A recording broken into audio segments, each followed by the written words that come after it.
participants to take your seats.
Start the session now.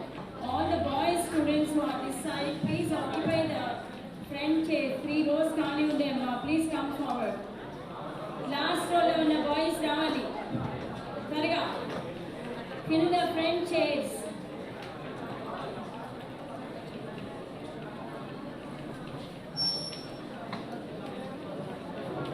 Students on the last chairs. Boys ముందుకు రావాలమ్మా.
students, keep the posters with you. We'll announce them, you can submit them. Okay?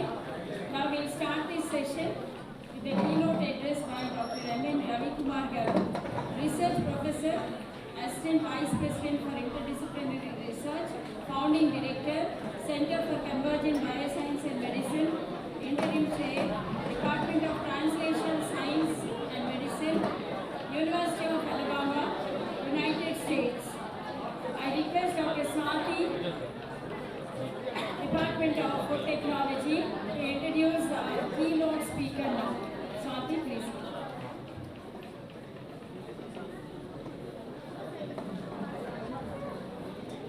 Thank you, ma'am. Good morning, respected dignitaries, faculty members, guests, and my dear students. It's my great honor and privilege to introduce our keynote speaker for today. Our speaker is a highly respectable professional known for his expertise, dedication, and outstanding contributions in his field. Dr. Kumar is a professor at University of Alabama, USA. Dr. Kumar has been a prolific researcher and passionate teacher, and he serves the profession admirably. Dr. Kumar is known for his significant contributions to the field of rational design of polyesters and their applications to nanomedicines through the authorship of over 120 peer-reviewed publications. Dr. Kumar received his Bachelor of Science degree from Nagarjuna University, Guntur in 1992 and his Master's degree from Devi Ahilya Vishwavidyalaya, Indore in 1996. He obtained his PhD degree in 2000 in drug delivery from Indian Institute of Technology, Roorkee, India. He was a postdoctoral scholar at Department of Preventive Medicine and Environmental Health, University of Kentucky Medical Center, Lexington, USA.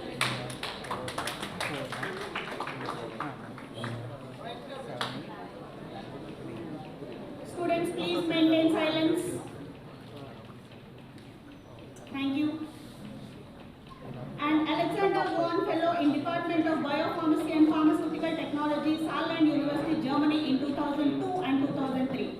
Dr. Kumar returned to India in 2003 and took up his first independent academic position as Assistant Professor at National Institute of Pharmaceutical Educational and Research in Mohali. In 2008, the following an international research, he was actively recruited to the tenured full professor of drug delivery at Strathclyde Institute of Pharmacy and Biomedical Sciences, University of Strathclyde, Glasgow, UK, a position he held until October 2013 before joining Texas A&M University. Very recently, he is actively recruited to his current position at the University, a position he started on Jan 14, 2021. He has held guest professor at University of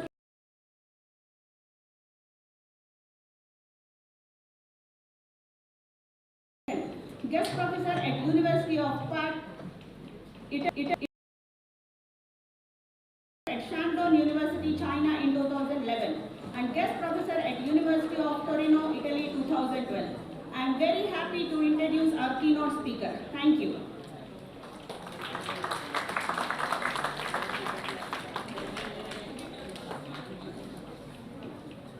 Thank you, Dr. Swati, for introducing our keynote speaker.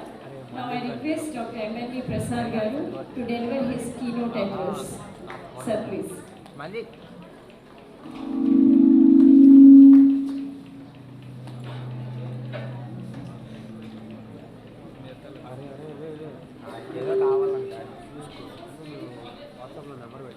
The hostels, please wait until 12:15 when the address is over. You can leave for your lunch to the hostel. Others will have lunch here, and next session will start at 1:15. All of you should be present here by 1:15. Don't take your own time. Should be on time. Okay?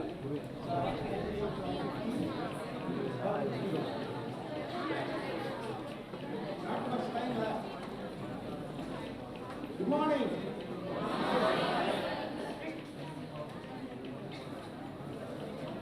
I was here on January 8th for a chemistry conference. So again, so I'm your accidental chief guest and accidental keynote speaker today. So I'm not supposed to be your speaker nor your guest today. And I think Chandramouli.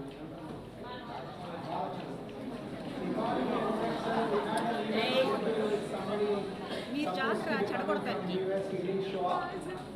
So we want a standby replacement. Would you mind coming? I said okay. This morning they said we don't have our chief guest.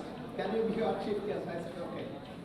So I think that's kind of an example to start with, that leave your ego home when you go to work. That's kind of what I follow. And students also probably, as you learn, I think it's important to understand that carrying ego on your shoulders actually would not let you go. So it doesn't matter whether I'm replacing or whether I'm first choice. The bottom line is I'm standing in front of you to talk. That's all it takes, right? So this was on January 8th when I was here. You can see I was in half sleeves, and I think I still wear normal slippers. Somebody posted this on LinkedIn, and this is our former student at Naipur Mahali.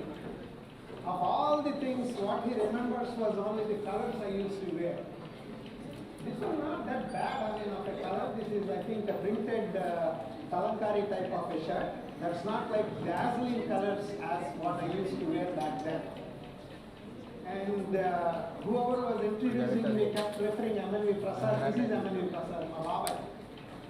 So I'm Ravi Kumar, not MNV Prasad, but I'm MNV Ravi Kumar. So he used to be a professor at the University of Hyderabad, and these are the colors he used to wear. But you need to understand there are only 8 basic colors, right? But we wear a lot of different colors now. Those all are amalgamations of all those 8 colors made into different colors, which is more of an interdisciplinary kind of science that we wanted to do, which is what the theme of the conference is, right? And these are the colors I usually like to wear. And this is nothing compared to these colors, right? But it doesn't really matter what is in the name, what do you wear. I think these are all kind of things that you just wanted to discuss, but they don't mean anything. What it means really is what you do. What you wear or what is your name doesn't really matter. So aligning with your conference theme, I try to put some content together, more like an interdisciplinary aspect of life sciences. I'm not trained as a life scientist, but as you can see, my basic background was in BSc Chemistry, Physics and Math.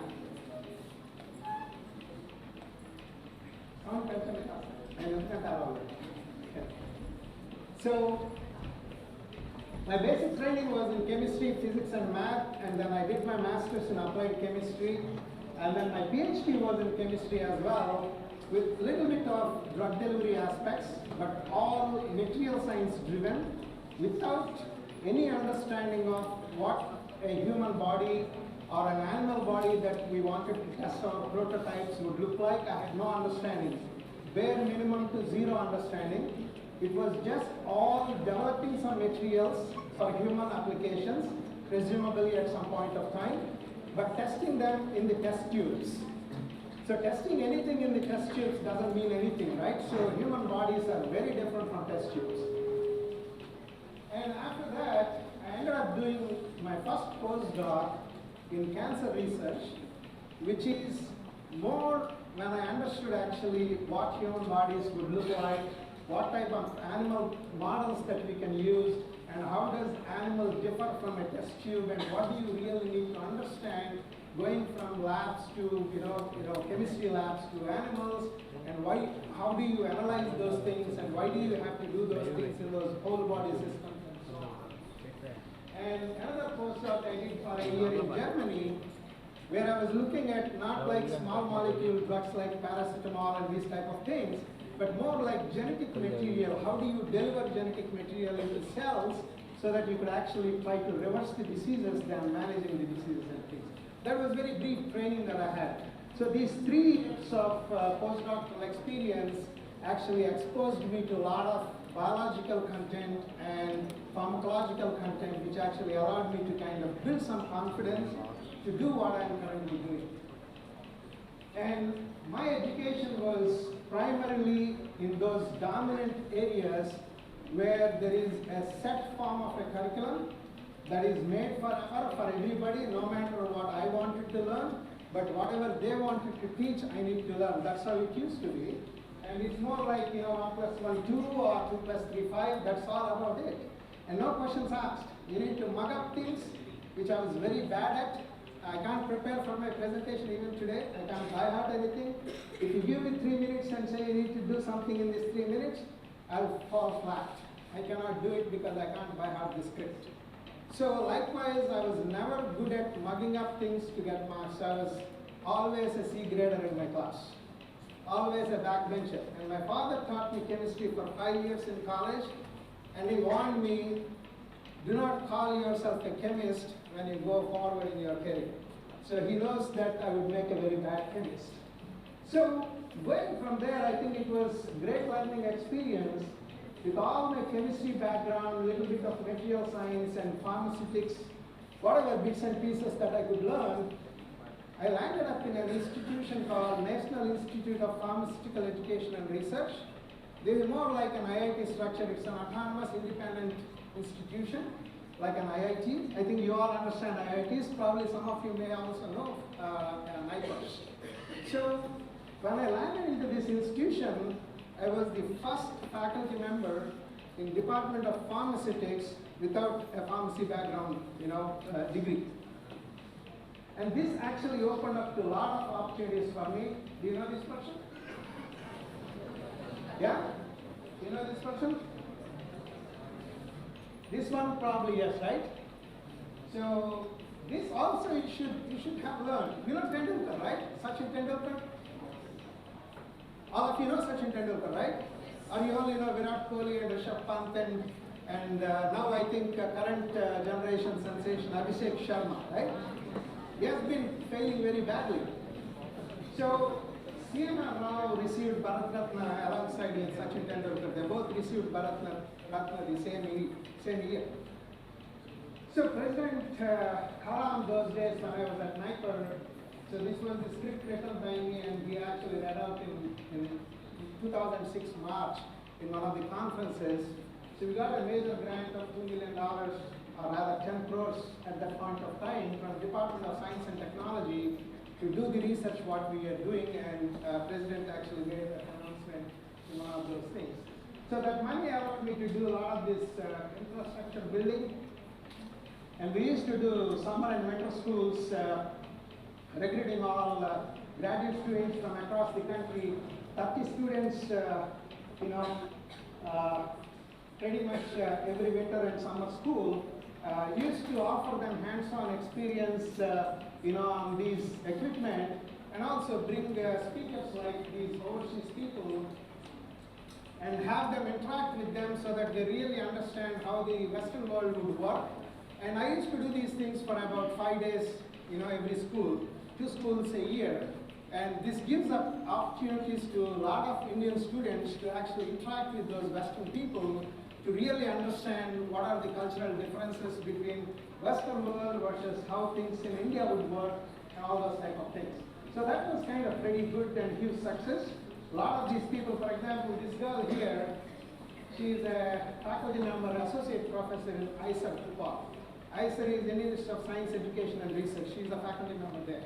I think if I remember correctly, her name is Neha Ari. And this girl is faculty in the US. And this is Professor in IIT Delhi. And some of them.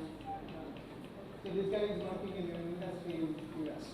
So anyway, so a lot of them have got pretty, good exposure during that days. They used to interact with all these overseas people. Some of them ended up doing PhDs and some postdocs and so on. In 2007, so I moved out. Actually, it was not by desperation or it was not by choice, just like, the accidental chief guest and accidental keynote speaker today. So they asked me if I want to come, and my students who are working with me for PhD those days, they kind of said that let's go, we don't want to stay here. So we all moved. I mean, about 6 PhD students moved to University of Strathclyde. And I was assistant professor at NIPA, and I was made full professor, a permanent job, and took 6 PhD students with me who all graduated from UK. And after this 6+ years here, I moved to Texas A&M University. And if you look at being a full professor with tenure, I took up tenure track. That means a temporary job in the US, which is kind of a high risk, high gain type of a thing. And what education does to people is build confidence. And also education earns a lot of respect. If I'm not educated, probably if I don't have money, if I'm not a big businessman, you would not come and sit and listen to me, right? Well, I mean, if your teachers force you, you would listen to anybody, that's a different story. But apart from that, I think in general, people would not listen to anybody who doesn't resonate to a success story. Am I correct with that? I think one of those things probably, I think are even, today I think people follow those things. So I was here about 7 years before I was recruited at University of Alabama. If you look at this guy, he was the one who recruited me to this place, and this was in India. So we both organized an India-US conference in Nipur, Mohali. He brought 10 US professors delegation, and that was funded partly by government of India and partly by the United States Education. And we did a conference, and he stayed in touch, and we both stayed in touch together. And after 20 years, literally, I mean, he recruited to this place, which is what life is all about. You don't really go in search of an opportunities, at least the way it happened with me was, you keep doing what you're doing, not really expecting an outcome about everything that you do, but I think sometimes things will happen. You may get actually more than what you deserve sometimes, you may get more than what you expect sometimes, you may not get things, so there is no desperation, or there is no, dissatisfaction with anything that you do.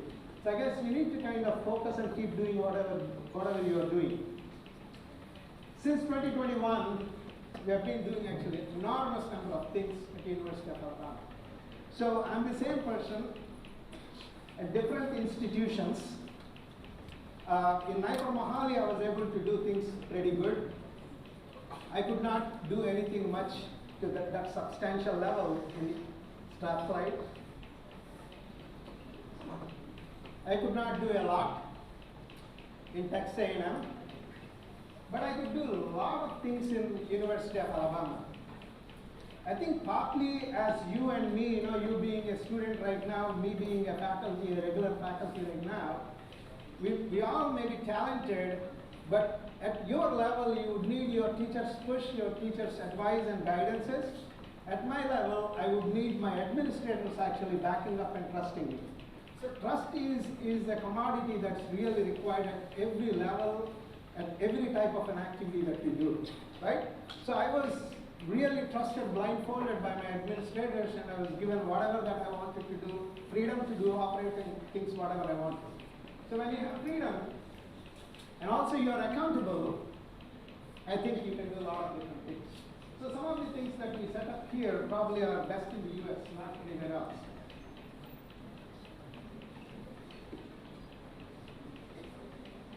So sometimes, when you are growing old, like me, so you also start writing some quotes. So I read somewhere, if you feel good about yourself, you solve problems. Then I felt like if you feel good about yourselves, you just not only solve problems, you create an environment for yourself and also for others to succeed. That actually gives you a double impact of maza, right? I think that's what we do. So it takes a lot of effort and a lot of hard work, and also, however hard you work, if you don't have administration support, I think you don't really get anywhere in terms of impactful things. So I think for all of you, one of the things that I would like to tell is, you should not really be afraid of anything. Least of all afraid of failing, because there is nothing called failure. I think you read in these now WhatsApp universities and LinkedIn universities now, so much of preaching, whether you ask for advice, don't ask for advice, you see something or other every single day, every other minute. But the bottom line is, it's all about learning, and knowledge will never go waste. It will be useful. And And as a result, for every presentation I make at every place I go, I do customize a lot of content that I deliver actually meeting the requirements of the meeting one way or other. I don't know how much of justice I do, but the attempt is to kind of make 100% justice. So I'm always in this learning zone. I was never here. Absolutely no chance of being in comfort zone. Right? And this is something that I don't try to kind of push myself to, because that happens naturally if you are actually contributing this to 100%. Sir? Which one? Live dreams, yeah. That's what, Dr. APJ Kalam says, right? You need to dream big and things. But I don't know what dream would help in which way, but I think without dreaming also you can do. I don't dream much actually, because I sleep very little. So I don't dream much. Now, do you know this guy? Charles Darwin, the person who says origins of life and things like that. And this quote is actually associated to him, that he says always, it is not the strongest of the species that survives, nor the most intelligent that survives. It's one that is most adaptable to change is that survives. But the fact of the matter is, it's not Darwin who said this. So people actually misrepresented it because it resembles pretty closely to his Origins of Life book that he wrote in probably 18th century or sometime. But it is a guy from Louisiana State University, I think back in 80s, is a business professor. When he was discussing about Darwinism, he actually said this, and then they actually associated with Charles Darwin as if that he had said that. So I read somewhere recently. And my journey in pharmaceutical innovation, this is all interdisciplinary, right? Do you know if there is a product that's actually originating from one single discipline? Any product. Like we all have 8 colors, and people sitting in the audience actually are wearing a lot of other those fundamental 8 colors. For example, your shirt. I don't think that's a basic color. It's a mix of multiple colors. So a lot of these things, or any products that we have, they're all pretty interdisciplinary in nature. So work started off with purely material science, large microparticles, releasing the drugs in test tubes and trying to sustain it as long as you can. But these particles, if you put them into the bodies, they don't stand that long in there, so they clear very fast. Some biological experience and lots of pharmaceutical dosage forms, and we do a lot of large animal work and so on. So a lot of, transition from my early phases to what we are doing. And basically this also a testimony on its own, that if I was in comfort zones, I would actually not transition from where I started to what I'm doing right now. And my lab actually does a lot of interdisciplinary work. So we publish in pure chemistry journals, we publish in pure pharmacology journals, pharmaceutics journals, and large interdisciplinary journals, which are pretty much actually taking multiple different kind of disciplines together. So apart from that, all our teaching. So by the way, I'm not a research professor. My research is primary focus. So in the US, you have these discrimination between teaching professors and research professors. It's about the percentage of efforts that we put in.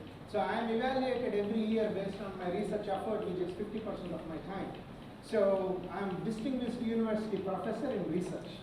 So likewise, there are distinguished university professors in teaching. So they have like more than 60-70% of teaching activity, but they do 10-15% research and so on. So we also teach extensively, and my teaching is more on interdisciplinary thing. And a lot of things, like during my days, we used to learn like this, no questions asked. But in reality, what you see is like this. And I don't know if you guys are used to Bloom's taxonomy. Bloom's taxonomy, have you heard of it? Bloom's taxonomy? If you have not, probably you may want to go and Google and understand what Bloom's taxonomy is. People were learning before that, people are learning after that, but I think there is not much that only one topic, right? Somebody will be only one topic, right? Somebody will be from the first, the other one will be from the last. I used to be always first spectrum.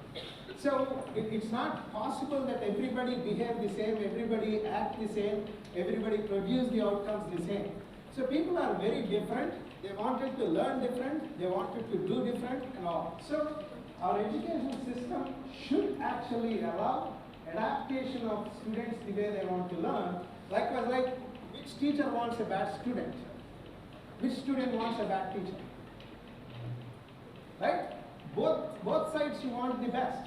But is it possible all the time? So I don't have that obsession for having the best. So I take anybody who wants to come and join and work with me. I give enough of time for them to kind of adapt and learn. And when I see that these people are not learning, I'll tell them this is not for you, probably you need to find something else. So I don't fire them, but I tell them that this is not for you. So you need to, so discovery research basically, before you try to discover other things, what you really need to do is introspect yourself, discover yourself, what you are, why do you exist, what you can do, what you want to do, what is your interest, all those kind of things. So that's kind of first thing that people should do. As far as Baba Ravi Kumar is concerned, I think 98% of people do not know what they want to do. Do you guys know what you want to do? You cannot sleep now, man. You need to have lunch. Do you know what you want to do? Who knows? Your parents? My mother wanted me to be an engineer. She was fighting with my dad every single day. Only son, he needs to be an engineer. And I had problem of, not very friendly with back toilets and all those things. So I was put in a hostel for training, coaching center. And 1 week I used to write, so this was in 1987, so before your birth.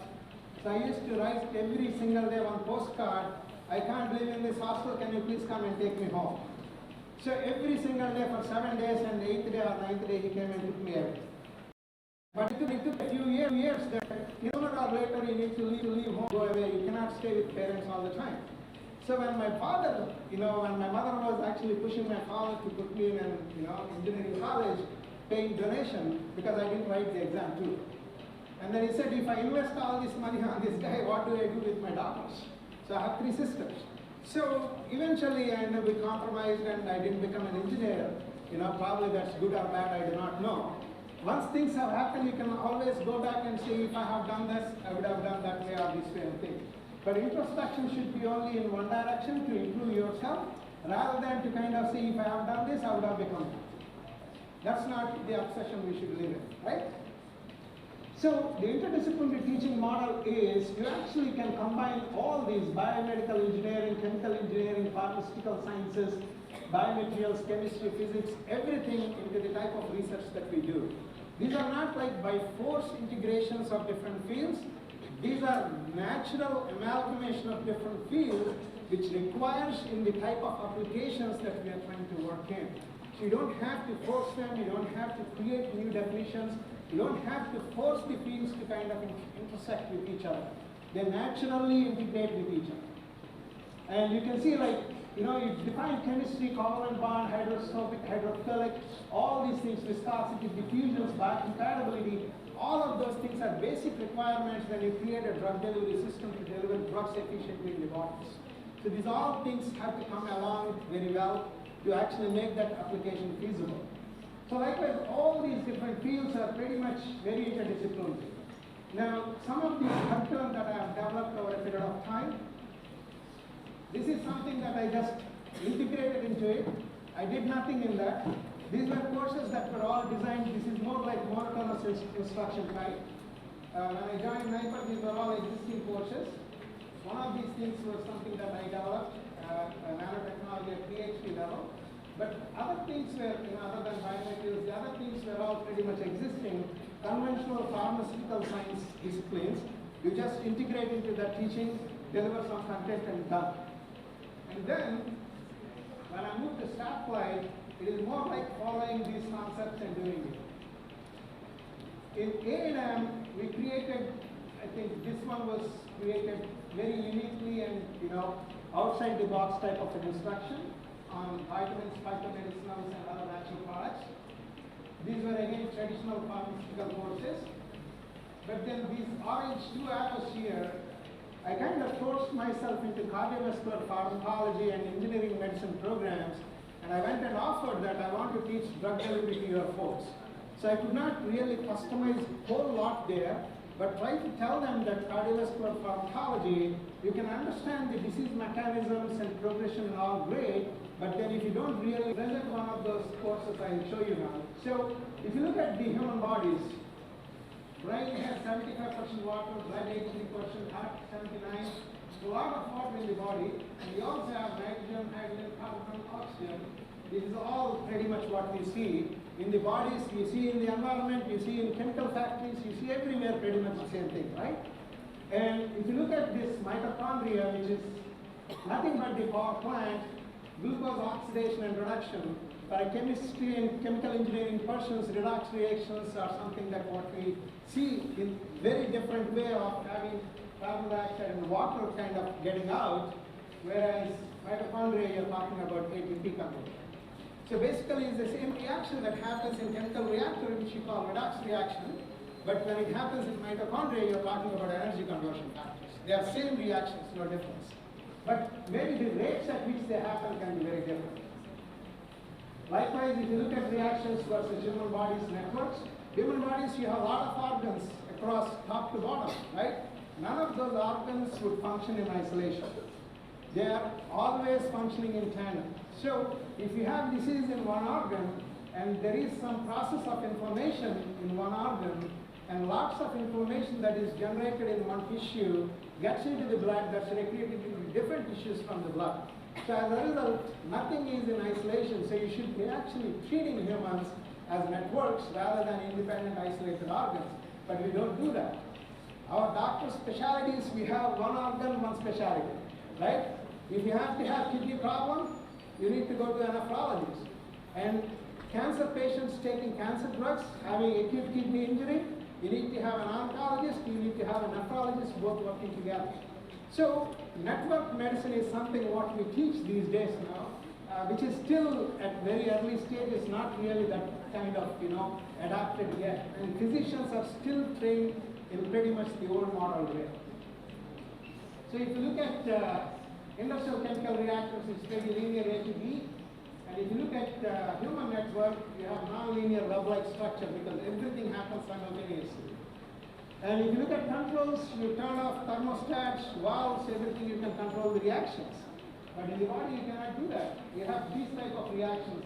One is you have self, autotrain, same cell releases, certain cytokines, you keep going, get neutralization. And here you have target-to-target cell communication. And redundancy, single point failure. Here you can have alternative. You close one pathway, body creates another pathway. Right? That's how cancer progresses as well. That's how a lot of mechanisms evolve. One is shut down, others open up. An environment is controlled and static. It's very dynamic. Right? For example, if you consider a diabetic person versus a normal person, so a person who doesn't have diabetes. When there is high glucose, body releases insulin. When there is low glucose, glucagon converts to glucose, right? So it doesn't really happen in a diabetes person, so you want to put insulin into it or other medication into it. Whereas this, you can pretty much control. There is no homeostasis in here. You can stop, you can push. You can actually also increase the pace at which the reaction can go by actually altering the reactants. And also adding catalyst if you want to even further enhance the reaction pace. And by the way, this is my wife. So interdisciplinary teaching through my lens. My lens is my wife's lens, so we both look at the same lens basically. So this is something, a course that we have created, Chemical Principles in Translational Science and Medicine. It's a very interesting course. This is nothing very different than people who actually have learned this in class 12. Honestly speaking, it's simple as that. But the way this course will be taught in the class is at PhD level, trying to apply all the chemical principles in very close alignment with physiological principles. All the chemistry that body does, all the chemistry that's done in test tubes. Trying to compare these two things and contrast and actually make the chemist feel so comfortable that you can deal with physiology with no problems. That's basically what this course is about. You know, the student learning outcomes, I don't know, are we still in India in old-fashioned way, or do we actually ask what students are going to learn out of this content or no? Do we ask that now or no? Not yet. So in the US, we cannot teach any class if we don't have defined student learning outcomes and how much student would learn and what student would agree with what student learning outcomes are presented to them, the courses will not be approved. It's a pretty tough game there actually. And students are students everywhere, by the way. They are not any better than you or you are not any better than them. All of them are pretty much the same, students across the globe. No difference. They only want to pass the exams. You guys also only want to pass the exams, right? Or you want to learn. Learning will never complain. Passing objective only complains to teachers. Right? So teachers complain students, students complain teachers. That's quite common, right? So we both need to kind of come at the kind of common platform where we both agree to disagree, but we both do things that are required to be done. Right? Teacher's job is to educate students, student's job is to educate themselves. Right? That's the reason why you come to schools. You don't come to schools just to make us, rich or make us to feed our families or earn money, right? You come to get educated, so you need to do your job properly. You do your job properly, teachers will do their job properly or our job properly. So you need to drive your teachers. You need to force your teachers to teach you. You need to ask questions. You need to keep on asking questions, right questions, not complaining. Those who don't really take their job serious, they don't deserve to complain. So you take your job serious, drive your teachers crazy, ask them questions. If they don't meet your needs and requirements, then you can complain, right? I can see that.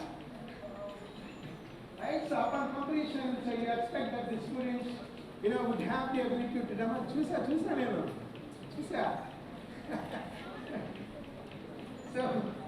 So you're talking about chemical principles and explain how physiological phenomena in disease state versus, normal functioning would behave. So you understand, right, what a disease state is. You understand physiology and pathophysiology difference?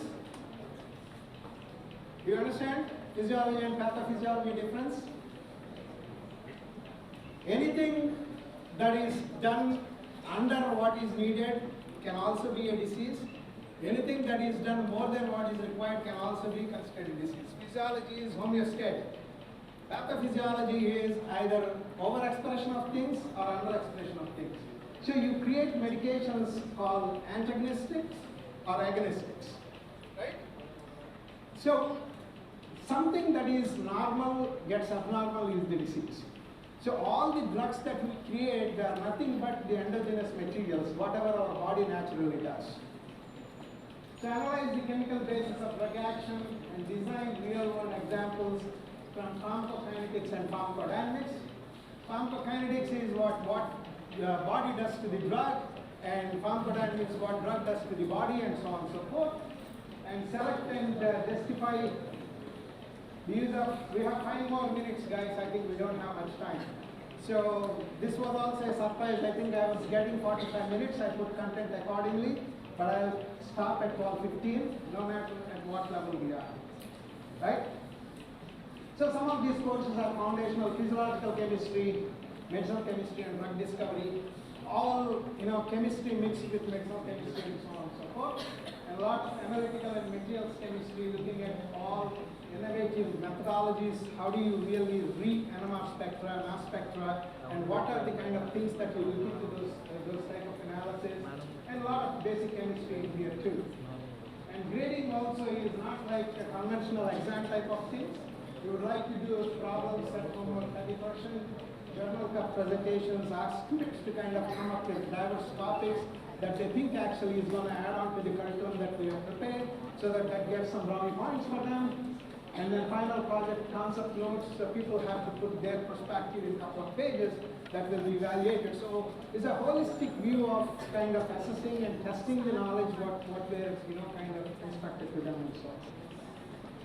And I guess there is always a belief that, this is former German Chancellor, he said the biggest room in the world is the room for improvement. And that doesn't hold good if you have ego problem. You will only learn if you don't have ego problem. So this is some of our research that we are doing. Probably I won't really go into this, which may not be of help to you guys. I'll leave with this, and you all can go for lunch. Thank you guys. So there is no audio for this, but so that's the research that we do. We can see some video representations. And I can take questions. Left 3 minutes. Participants, any queries or questions from you? Yes, please. Go for it. Stay there, I will come.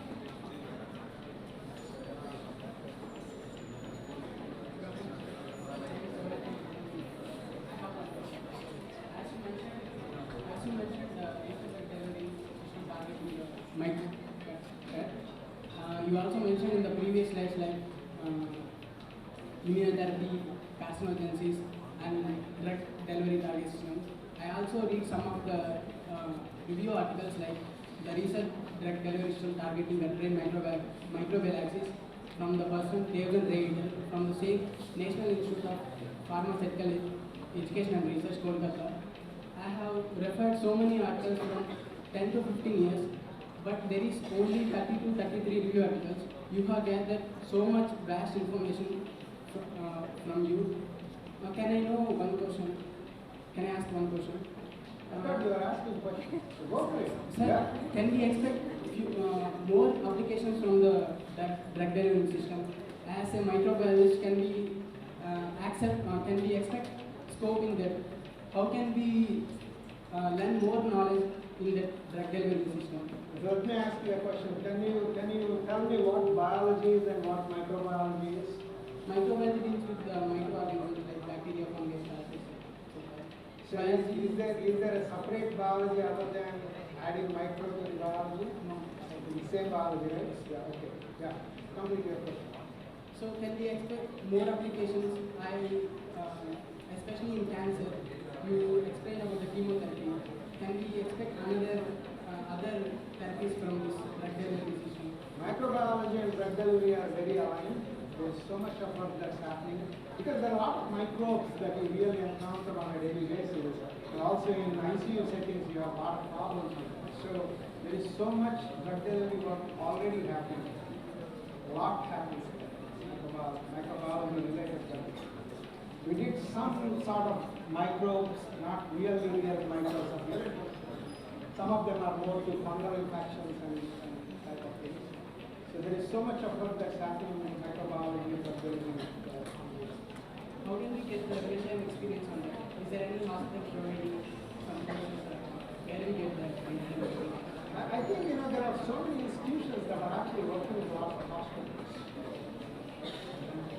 So you need to reach out, search for the streams of people that are working in that space. If you want some samples to provide to your pharmaceutical, expertise person in drug delivery, you need to reach out to somebody in India who are working. You can't ship samples outside. So you need to find somebody inside. So that would require probably type of work requires DSL class 3, which is a little complex. Not many people don't do that. Those who have established setups of DSL class 3 probably are the ones that we need to work with, and pharmaceutical research people who are interested in developing those response for that is something that we need to find and do. So who is that we are referring to in Kolkata, maybe in the Thank you, sir. If anybody has any more queries, you can interact with sir later. No more questions? We'll break for lunch. Thank you so much, sir, for your elaborate interaction with our students, and also even if given your last minute intimation You have come here to give the keynote like this. Thank you so much, sir. And let us all break for lunch. Again, 1:15, all of you should be here. Yes, ma'am.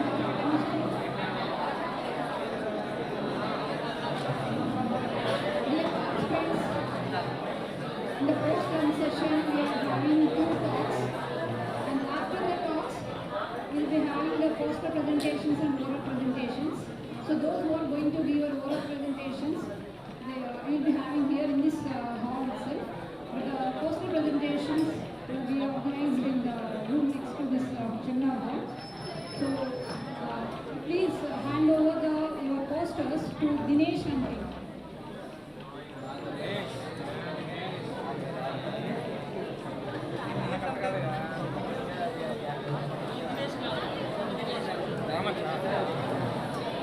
Students come by 1:15. Participants and invitees, please come to the place where you have taken the tea for your lunch. Lunch is ready.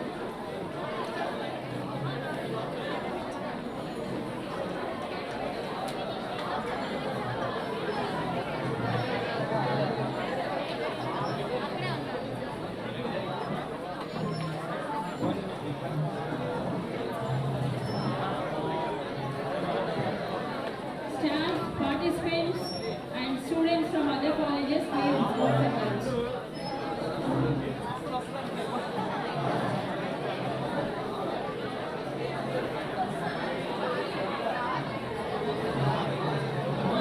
Hello, all the staff and students from different colleges, you just wait in the seminar hall for 5 minutes.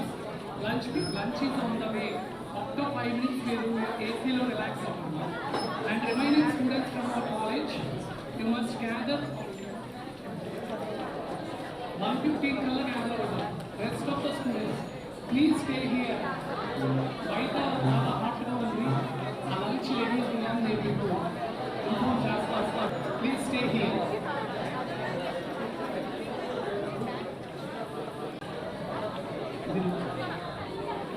మన క్లాస్కి వెళ్తే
అయితే తీసేసే వాళ్ళు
which you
See.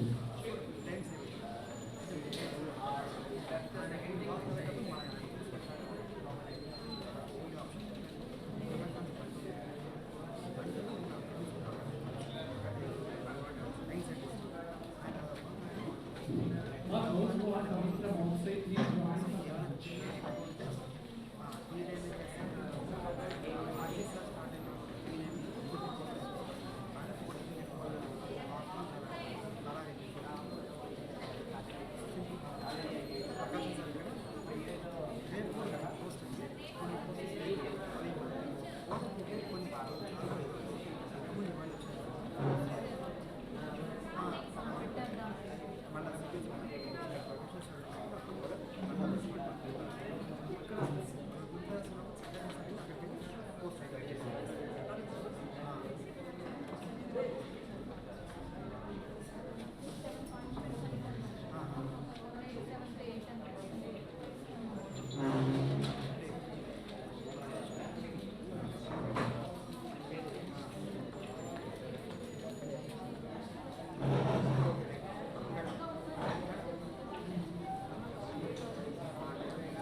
Good afternoon all.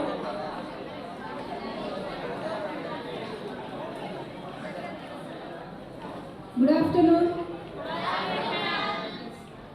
So, once again, you are all welcome to the post-end session of our 2 days international conference. I am T. Samyasri, session chairperson and head of the Department of Zoology.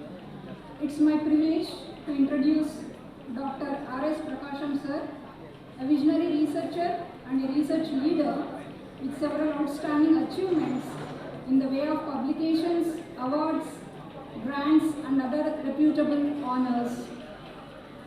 I believe the participants of the conference will get motivated and enlightened by the sir's lead lecture, and I request my colleague Dr. S.K. Chambasha, session co-chair and assistant professor in zoology, to share the brief profile of Dr. R.S. Prakasham sir. Sir Chambasha.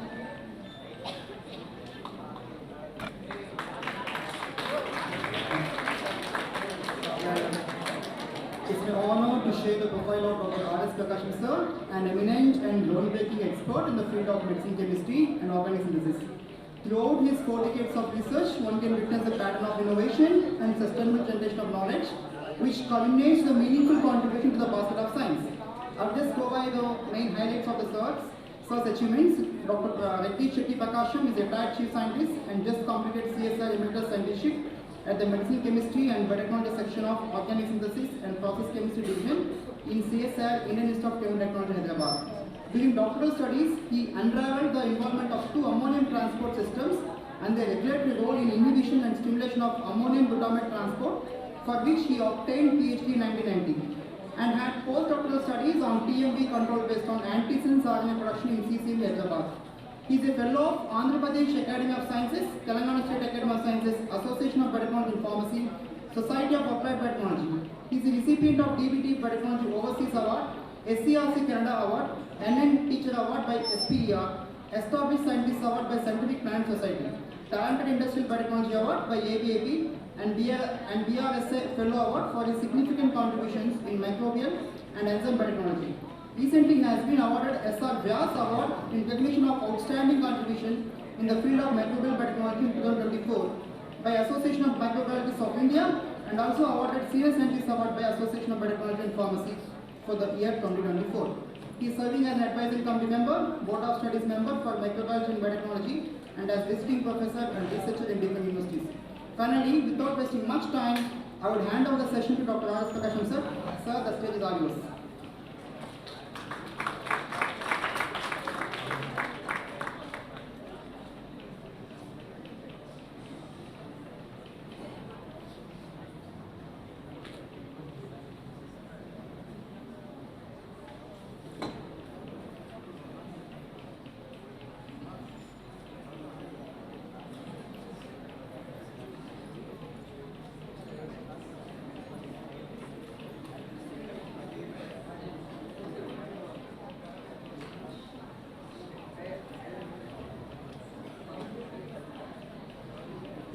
Good afternoon, everybody.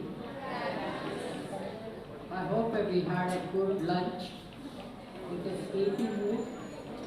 Are you in a sleepy mood? No. So your Loyola College is giving a non-sleepy food. That's good. Okay. First of all, I would like to thank the organizers, especially Chand Pasha, Dr. Chand Pasha, I know him I think 10 to 15 years. We had almost every 2 days conversation, either in some way or other way, and a very active. And after seeing that one, and after coming here, I could see your head of the department, also geology head of the department, Sudharani. Sanjay also is very active and making you very active instead of inactiveness. And your college being a nice campus, clean and green, just like you students, it is also systematically arranged. Now, I would like to go a little bit healthy factor, whatever we are daily healthy activities. Here, my topic itself, mutanage, and enzyme platform. Enzyme, you know everybody. Even a 10th class student knows the enzyme. Enzyme is a bad catalyst. It works as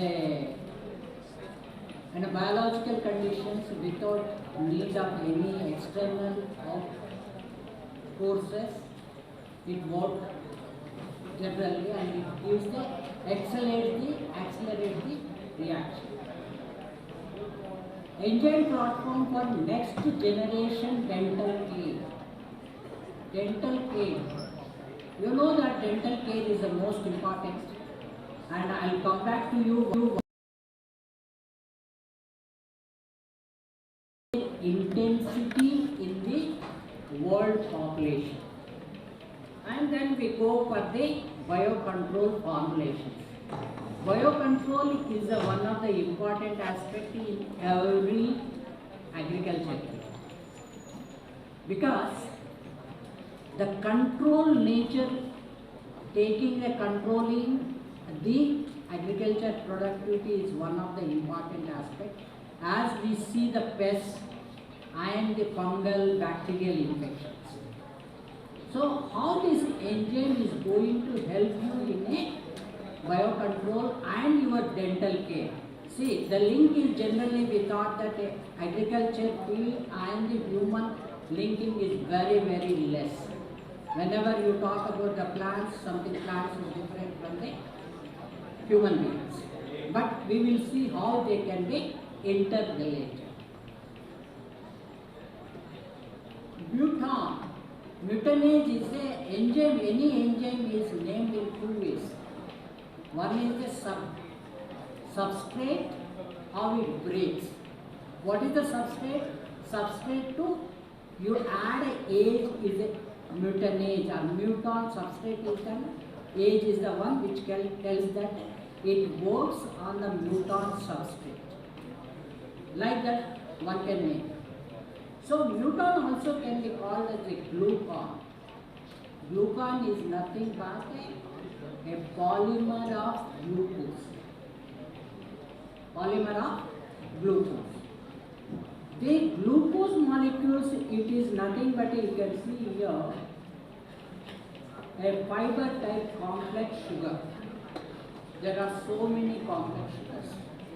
Even when you take a food, a starch also is a complex sugar. Starch is a complex sugar, glycan is a complex sugar, and even a cellulose is a complex sugar. But the thing is, the nature has a very beauty in it. What beauty it has? There is a slight changes in the carbon chain makes them the difference. Why one can call them as a starch, one can call them as a cellulose, one can call them as a glucose, one can call them as a glycogen. There is a slight differences. What differences will come? I will come to you. And there is a one more beauty in it. One, in this is a polymer chain. Glucan is a polymer chain. It is nothing but a glucose molecules. Hexagonal structures of the glucose molecules are both structures of the glucose molecules which are given. And in glucose molecules, hexagonal, if you take it, there are a beta and alpha linkages. The linkages between the 6 and 1 glucose molecule to other glucose molecule. There is a difference in the distance. If the position, the linkage is alpha glycosidic link, the two glucose molecules linking is called glycosidic bond. If it is an axial position, it is called alpha glucan. If it is an equatorial position, it is called a beta glucan. See the difference of the nature. Nature has very, very attractive and understanding is very, very difficult. If you understand properly, it can be implemented properly. As I said, glucose, it is a normal glucose polymer. When you take it as a soluble fibers, helps in LDL absorption. What is the soluble fiber?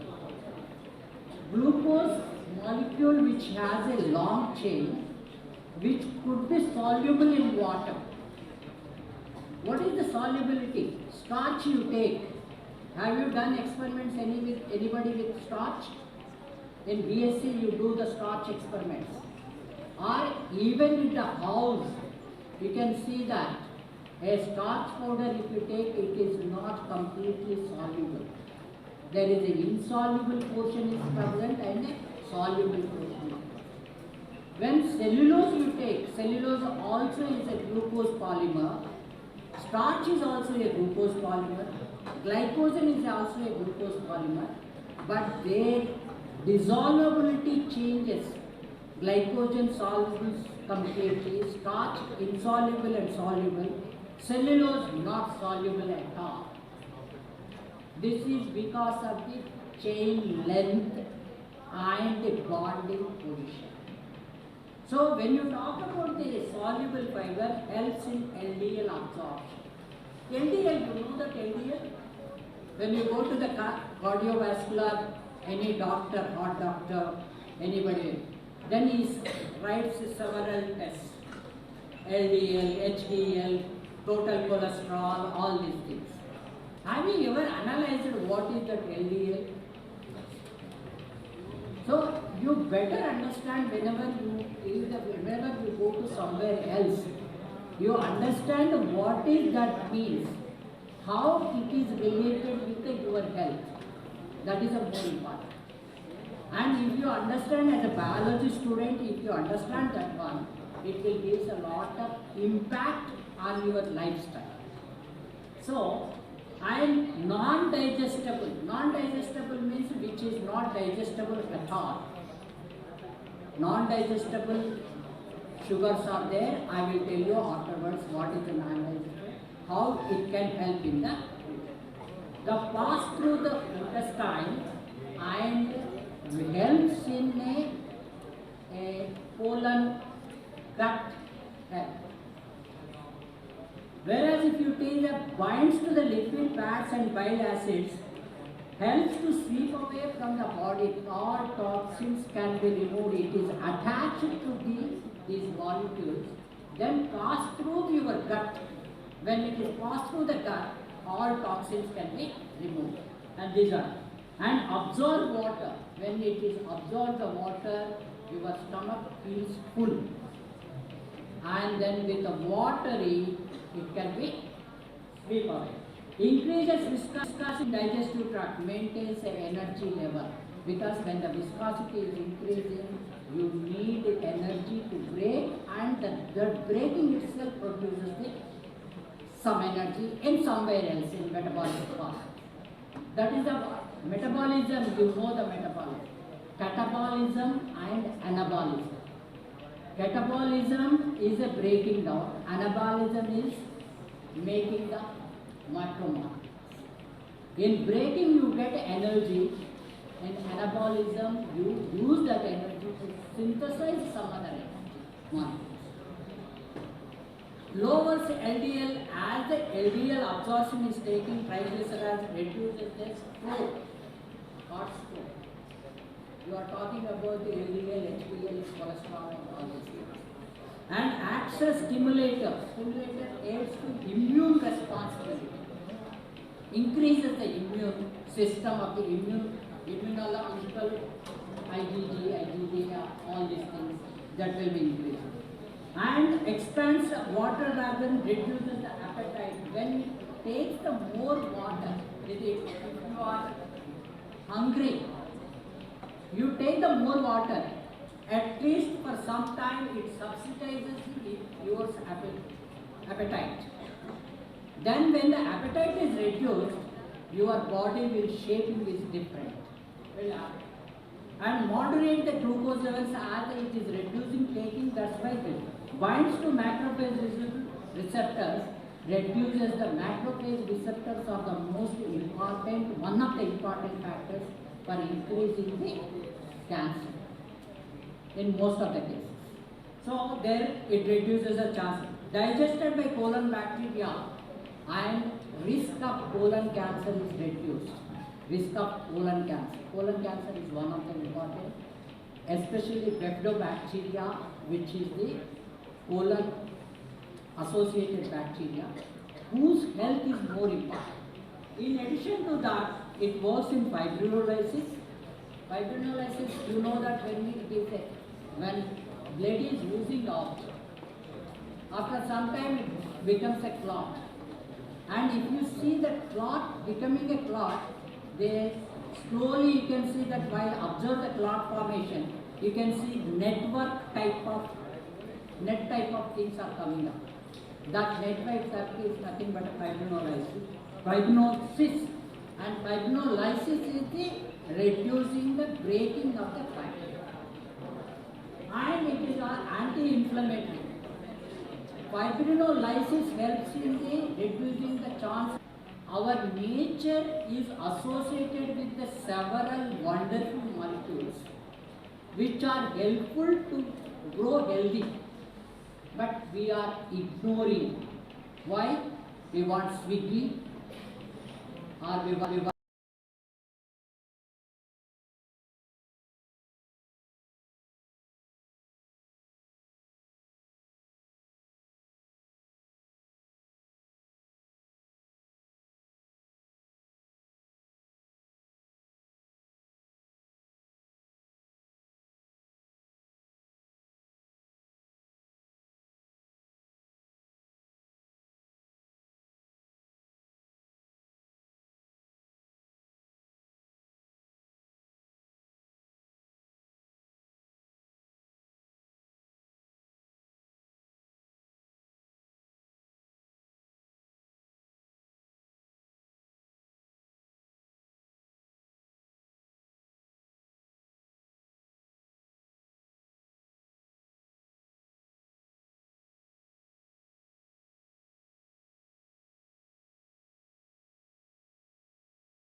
allergy. And there is one more beauty. One is water soluble, one is water insoluble. Even water insoluble one, you can make them water soluble by modifying or reducing the chain length. Because chain length is the most important. I told you that glycan, starch and cellulose differences. This is nothing but a glucose chains only, but only thing is that the chain length makes one of the important factors. Where do we get? Alpha glucans, you have a rice, potato, daily we eat it. And mushrooms, sometimes we take it. Yeast, everyday tiffin is our yeast made, idli, dosa, sometimes Voda cannot be taken into the consideration, but idli is the main. And you have bacteria, Streptococcus mutans and leuconostic things. Application spectra changes from the glucan, pharma sector, cosmetic sector, nutraceutical and food and beverage. And clinical applications, wound healing, anti-inflammatory, anti-diabetic, immune stimulating, fibrinolysis, antioxidant. These are for the alpha glucans. You can see beta glucans, grains of wheat, barley, nowadays people are asking to take a millets. Barley and barley and oats is one of the millets. And while people are saying to take the millets nowadays, diabetic is everybody says we are diabetic. And cities are becoming growing diabetic hubs. So where we need it, such type of food. Since we said that okay, it is not possible, we will not take it. But the taste wise they may not look very tasty, but health wise they are very healthy. And here also mushrooms, yeast and bacteria, you have a reduces the elevated cholesterol, biological response modifier, wound healing, immunomodulation in cancer, chemotherapy agents. Chemotherapy. We talk about the chemotherapy nowadays. Whenever you take the chemotherapy, your body shape and body hair and everything is changed. But if you look at these things, you may not be natural plus this one. So, I would like to say some story here. I was in Canada. For 6 months I was working there. In some of the discussion, small discussion, it came that one. Muton is a one substrate was there in the, I was working biomass to biofuels. In that, one person said that is a muton is a culprit, some of the culprits here. Then I was looking for what is the muton and how it helps and what is this. Then from there my student, I told him that you work on muton. Then he said that one, sir, muton is not available in the market. In Sigma, Aldrich, elsewhere it is not available. Then we started digging that where the muton can be produced. Then we understand that our mouth, tooth decay is occurring. You know that tooth decay? And tooth decay, the one of the culprit for tooth decay is Streptococcus mutans. And then we isolated the Streptococcus mutans and started working on it. Literally, you believe it or not, I got 3 or 4 PhDs on the subject which we are studying. So, the science is beauty. Then how to take it into the helpful things is important.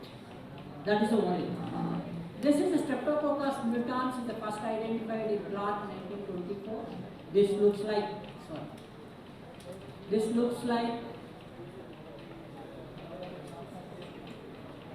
like this, a rod shape and appears, and there are I don't want to go the glucon synthase enzymes, 3 types of enzymes are there. Alpha glucan, beta glucan, alpha and beta associated glucans. And its position in the bacteria in cell wall, it is associated with the cell wall. It did see 932 there is a 930, there is a, in both the cases it is there. So it is a blue is which we have a hydrolyzed, sulfonated hydrolyzed. Other one is the normal. And this is I don't want to go in this one. And then we have done an antimicrobial test for the glucan. So you can see that the glucan is not giving any antibacterial role, whereas the sulfated glucan is giving the 25, 21, 14 and this one. Whereas streptomycin as a standard antibiotic, it is giving less than sulfated glucan in one case. So one can say that one it works better than the standard this one.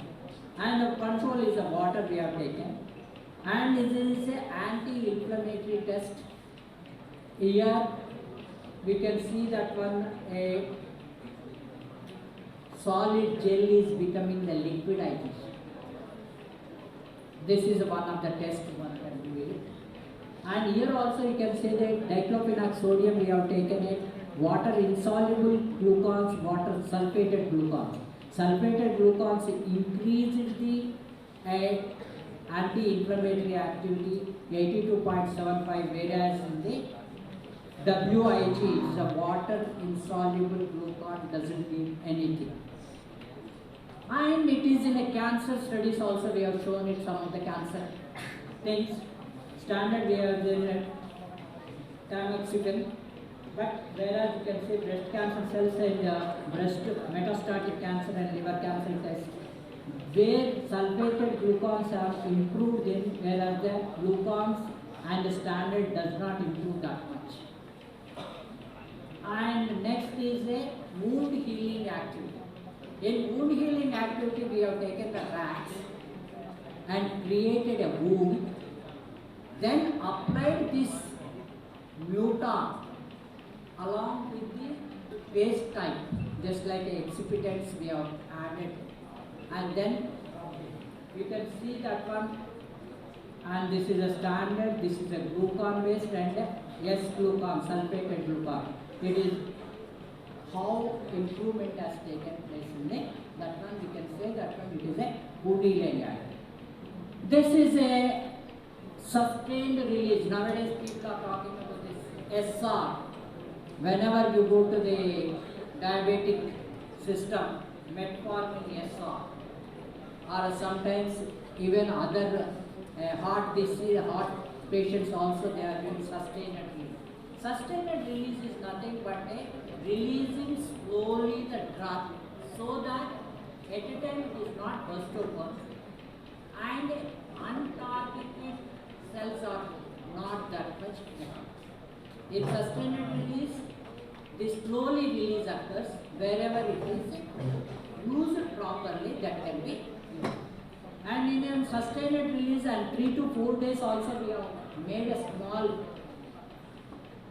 what we call a nano cells or soul gel, and the soul gel method is also there. There are 4 types of soul gel methods and other things. We made a soul gel using this, incorporating in this stuff. And then we have studied the release pattern of the motor. Then we can see up to 3rd day it is working. Even if you are not using soul gel, within 24 hours everything will be collapsed. And nowadays in the market it is available. People can afford it, one can look at. Or otherwise, a normal, moderate farmers or middle class, lower class people can take.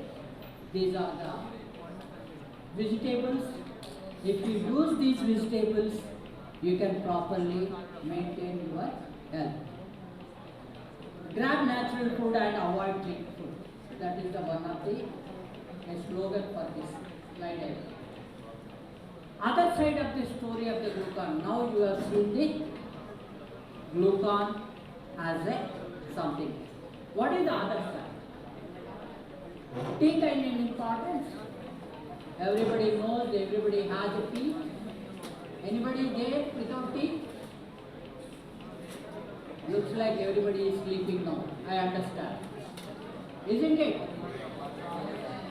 No. Then now I am okay. See, we have 4 types of teeth generally. Insert cells, canine, molars and premolars. And this is the architecture of the teeth. And you know the different parts of the teeth also.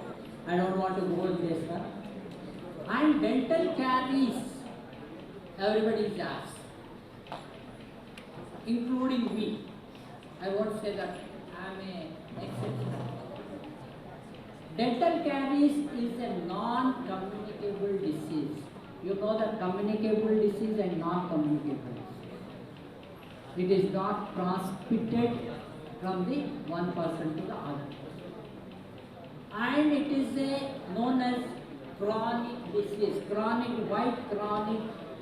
I will tell you why chronic also. And the long duration of that. And It is a combination of genetic, physiological, environmental and behavior factors. 4 factors are influencing the dental caries. What are those we will see? And risk factors is tobacco, unhealthy diet practice, particularly sugars, physical inactivity, consumption of alcohol, hygiene is the more important. Dental caries can be treated as microbiological disease of the calcified tissue of the teeth. It is nothing but demineralization of the cap. Demineralization of the cap on the top. And destruction of the organic substances. What is happening, you can see that one. Here, you see that all these things, it is a pit and a root canal treatment. Root canal treatment is because of this one. If you properly manage the microorganism, if you wash your mouth after every meal, within 15 minutes, your teeth will be healthy. And when your teeth are healthy, your mouth is healthy. That is it. Why it is the microorganisms are streptococcus species, lactobacillus and species. Sugars, whatever the sugars which you take, easily digestible sugar. Then saliva, enzymes and glycoproteins, and the time is the one which helps to act together. And in India or in the world, 90% people are dental cavity associated. No dental teeth occurring with 30% of the population in the world. And you can see that there are a global market on dental products. Global market is increasing for the dental market. That's why even if you go to the USA and America, people come from there to treat dental cavities or dental related things in India because there is a non-affordable this one. And 60 to 90% of the school children have dental problems. Nearly 100% adults have the dental cavities. And severe pediatrical gum disease is having a total tooth loss is about 15 to 20%, and middle age is 35 to 40 adults. And you can see 95% of the population of India suffers with the gum diseases. There is a huge demand for this. And you know that we are talking about the microorganisms in the human body. In different parts, you have different microorganisms in millions, billions. Here you can see that a mouth is having a 10 to the power of 7 to 10 to the power of 8 microorganisms at any given time. And stomach is, even stomach people say that acidic environment, no microbe can survive, but there are microbes can survive. There is a 10 to the power of 3 microbes. Small intestine, large intestine, stool. I was talking about the stool, we will take the microorganisms, re-give it as a medicine. You can see 10 to the power of 10 to 10 to the power of 12 microbes at any given place. And there are varieties also. It is not a single microorganism. Varieties of microorganisms. And if you don't treat properly the microorganisms, proper microbial combination is not present in the body. Microbial population helps in the human health also. If you cannot follow that microbial population, you see that dark and dull complexion, all these things occur. And red pimples on the chest, back, and many chronic diseases, all these things. Hemorrhoids, smelly fats, weakness, all these things associated with your microbial population associated with the body. And in the teeth, you have this many types of microorganisms. and in the teeth itself, one part of the teeth is different microorganism, other part of the teeth is different. It is not the same microorganism everywhere it is present. And these are the diseases associated with the teeth microorganism, tooth microorganism. It can be Alzheimer's disease, it can be cardiovascular, cystic fiber, and rheumatoid arthritis, diabetes, pancreas cancer. Everything is possible. And this is the tooth surface, this is the network of the microorganisms. And what will happen if you don't wash the teeth?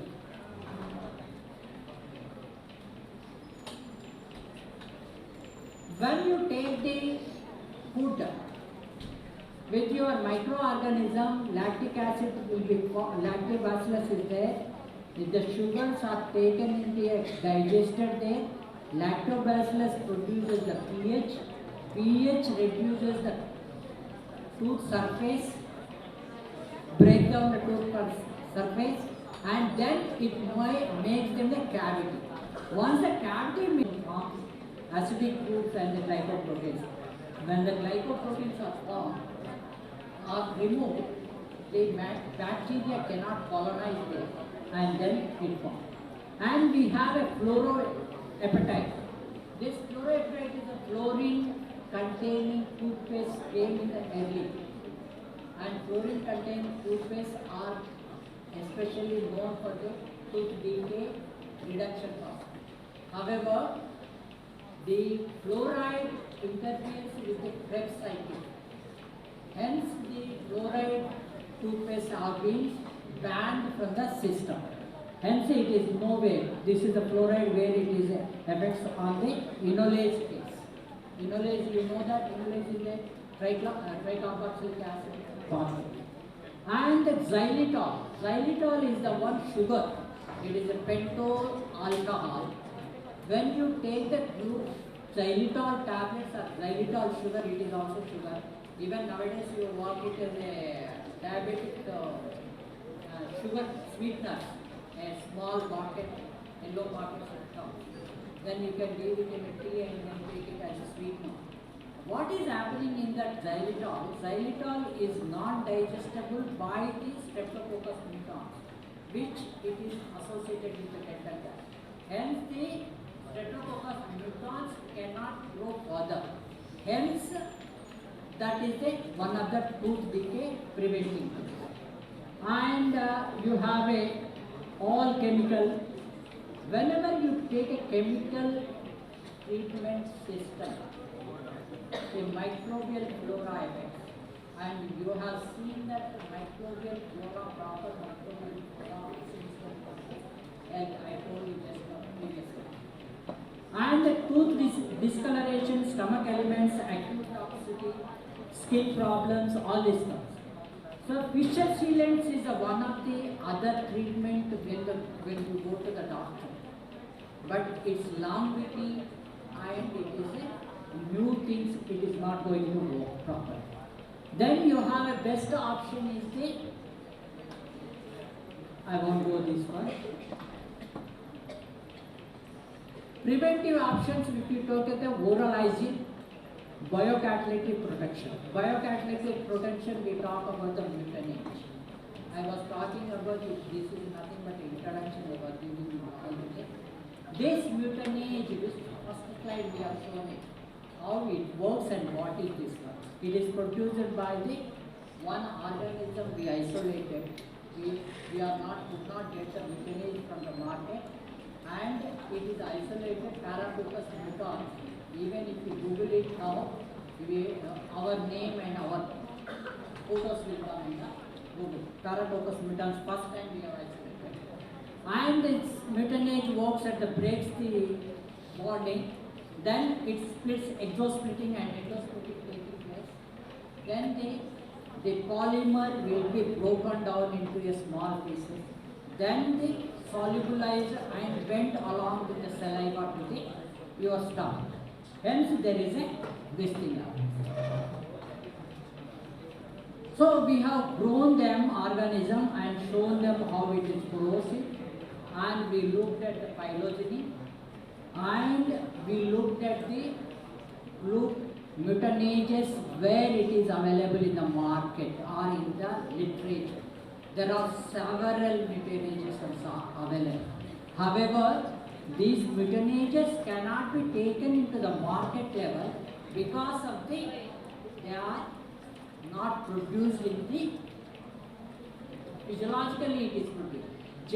Genetically they are present in the DNA, some of the microorganisms. Only thing is that we cannot able to produce physiologically. And then we are produced in the market and then the laboratory and shown that one. And then looked at their fractionation and other things, proteins and this one. And then looked at the molecular weight, it is 138 kDa.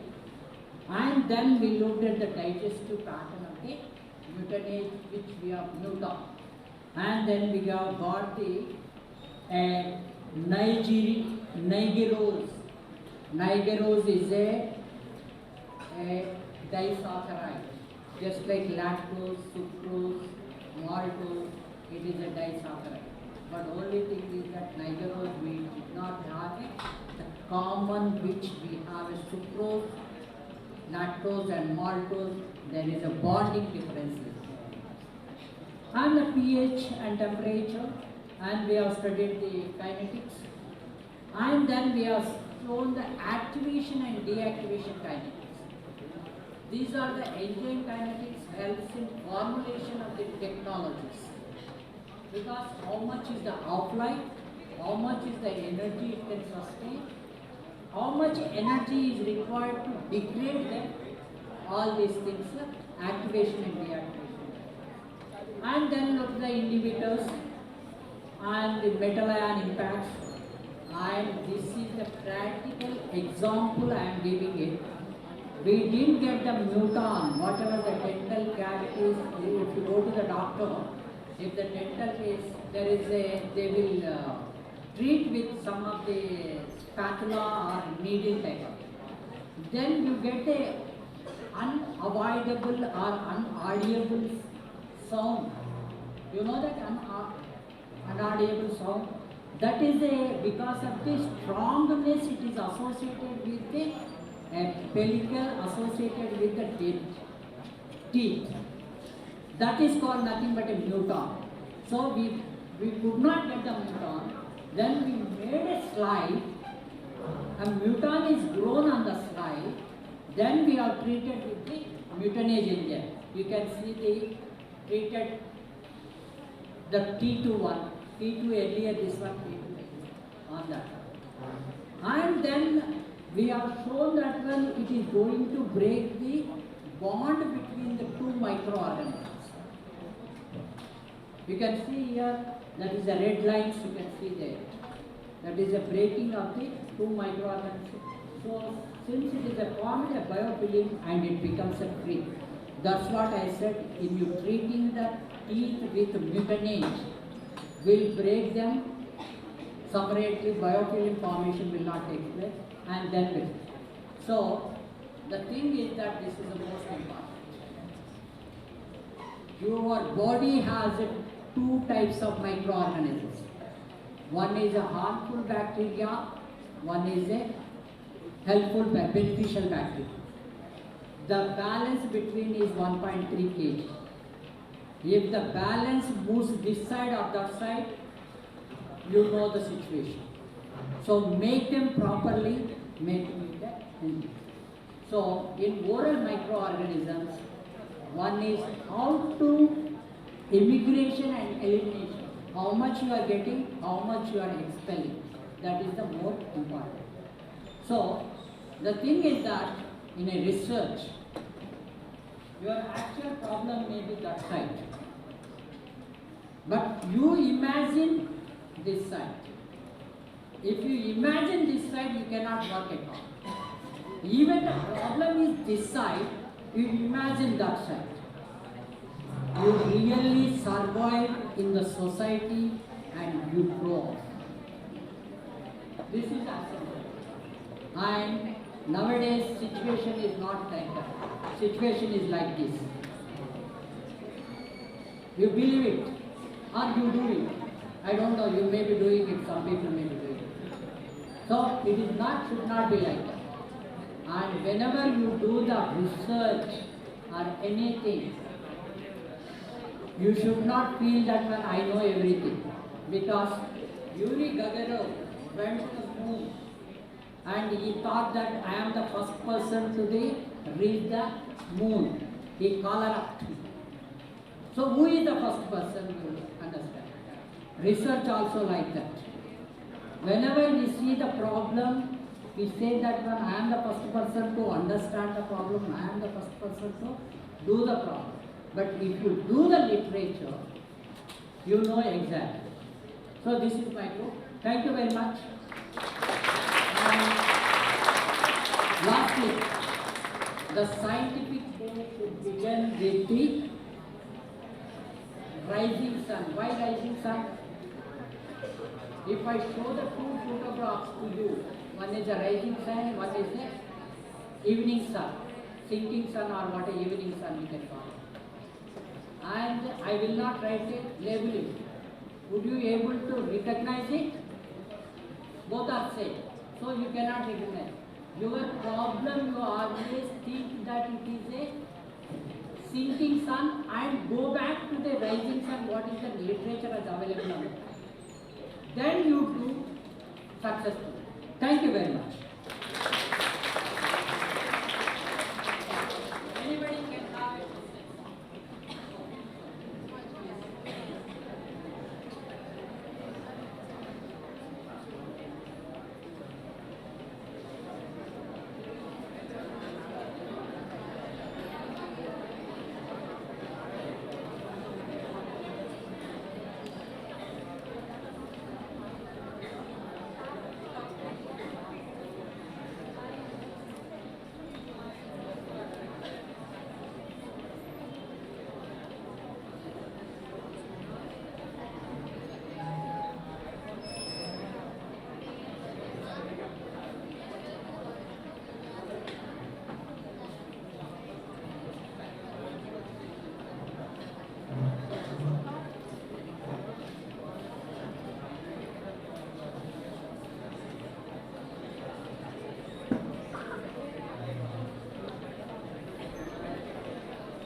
Sir, we are very much grateful to you, sir, for your insightful and thought-provoking lecture. And with your lecture, sir, about the Newton's action on the glucose molecule to prevent the dental caries. And now I request the participants, if you have any questions, the list is open now. Feel free to ask any queries.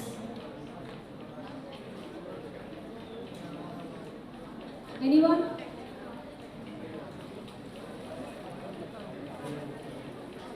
Okay, now I request Dr. Chandasha sir to narrate the highlights of sir's talk.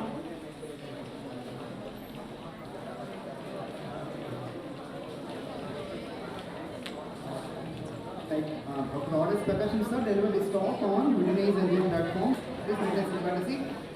Sir gave an excellent talk on the preliminary aspects of glucon, a fiber type complex sugar, with elaboration on alpha and beta glucons and elaborate aspects of glucons, particularly its chemical applications.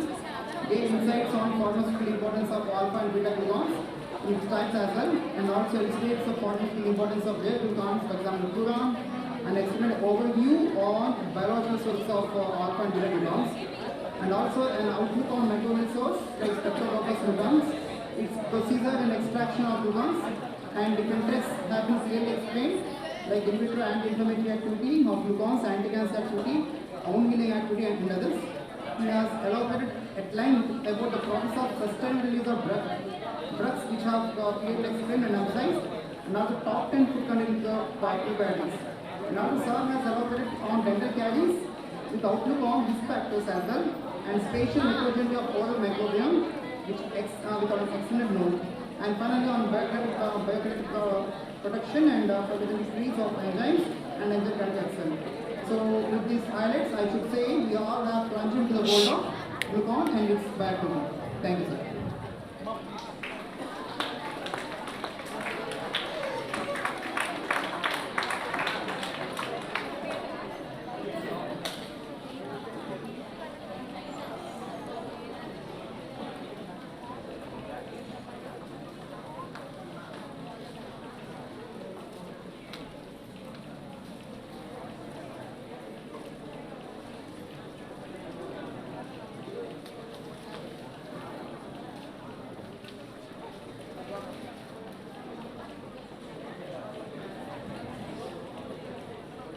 As a token of appreciation, we honor today's resource person, Dr. Prakasham sir.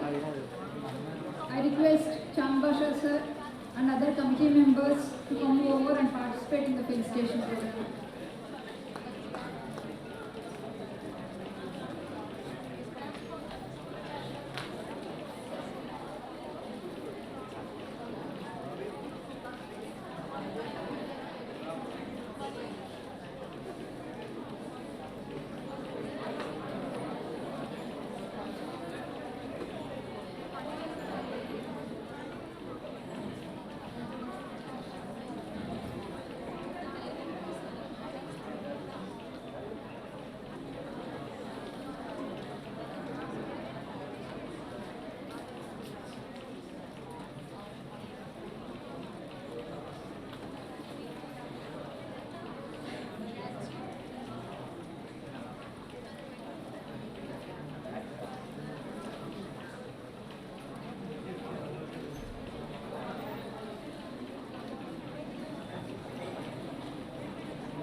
It's my privilege to introduce our next resource person, a renowned expert in the field of computational biology, Dr. Ashish Runthala, who has an excellent publication record, editorial and teaching experience in diverse fields of applied biology and biotechnology. This session will dive into the field of computational biology, which will enable us to understand the broad origins of the field. Now I request Dr. Chanbasha sir, session co-chair and assistant professor in zoology, to share the brief profile of Dr. Ashish Runthala sir.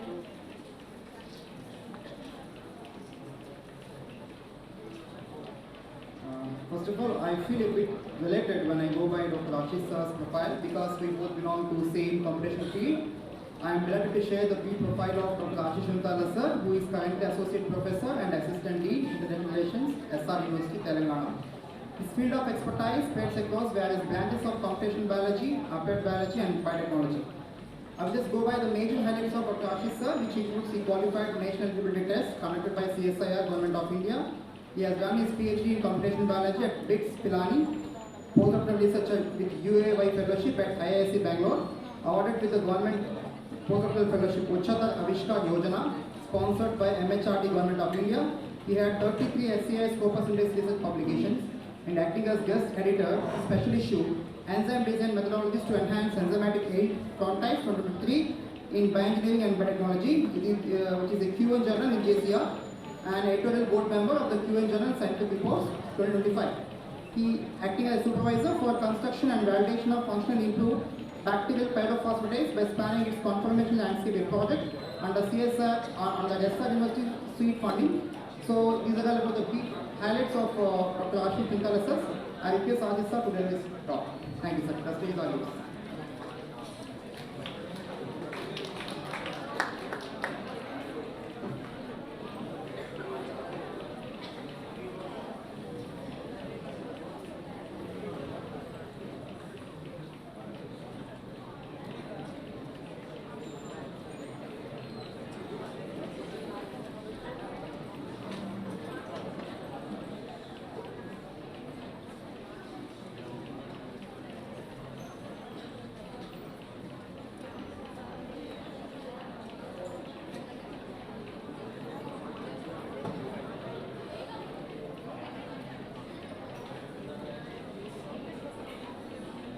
Very good afternoon to all of you.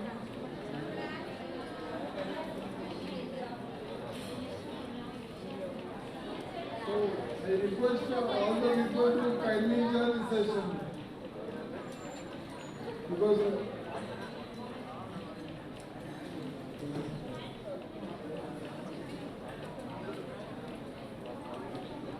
see, like I've been knowing your Bhasha sir. When I came to meet only Bhasha sir, he was only key person for me, nobody else. So I have been associated with him for last 3 years. So he wanted me to present an interesting talk as an. So this talk is not of the type which was presented earlier, more into. The earlier two talks were more of a detailed history of civics kind of thing, like too many vital things which I don't understand. But this part is the detailed research. So even if some point of time you get bored, please ask me questions. Please break the burden and ask me your questions at any point of time. Feel free to ask.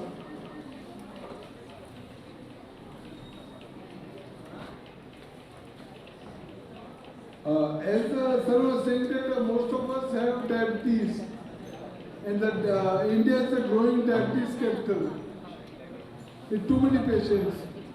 The question comes is how to curb diabetes, how to stop diabetes. Whatever the food we take in, whatever the things we do, either the sedentary lifestyle, you don't come out of the bed, keep on checking your WhatsApp or anything. Okay, so all these things may increase your sugar levels, but nothing to bring down. as sir was saying, the delicate balance between the fibrins and other things. Every delicate balance of sugar molecule will have a huge impact on your body until you burn it. So it's somehow linked to diabetes. So the concern is how to control it. And we are going to understand it through a network biology study. Today morning, sir was saying on server that network biology is an upcoming field, but this is what it is. So kindly enjoy this session. The metformin here kept on top is the best drug available for diabetes. Best drug. Like when you go to the market, some patients, most of the patients are taking metformin. But it has got many side effects. Person lose hairs, person body weight go down, some other like intrinsic troubles. But still, the patients are bound to take it. No other escape. So the study, when I planned the study, I did the study for 6 to 7 months on the laptop. So we are only doing the computation of the theoretical biology using the network pharmacology approach. I'll be discussing this. But this source, we wanted to improve the efficacy of T2DM drugs. We wanted to build a drug which is more active than metformin, but is not able to having the not much side effects. So that was the only question we targeted. Minimum side effects, but more activity, and so that we can target the diabetes. So let us understand a brief about the lipids, lipid metabolism. Lipids, like as we are taking the oils today morning, like too much oil molecules you have taken. So all these lipids goes to the fatty acids, either as the subcutaneous fat or within the heart or somewhere. But it leads to a tremendous problem if you take it too much. So only like today morning I ate kulugu. Kulugu like super taste, but only the taste was good, too much oil. So I only took one kulugu. I stopped it. I ate idli. Idli was much better because I could control oil. And because exercise boosts insulin sensitivity, I make my cells more sensitive to insulin. But people don't do exercise, not even walking. So if I do the exercise, the lipids get broken down the chylomicrons into free fatty acids, as sir was saying, the LDLs. So LDLs, understand like are the equal part, good things, which get cleared off in the body immediately. Like they are not good acids. So VLDL get converted to LDL, and all these lipases work there. Body clears up all this. And I'm sorry. The pathway is lipogenesis.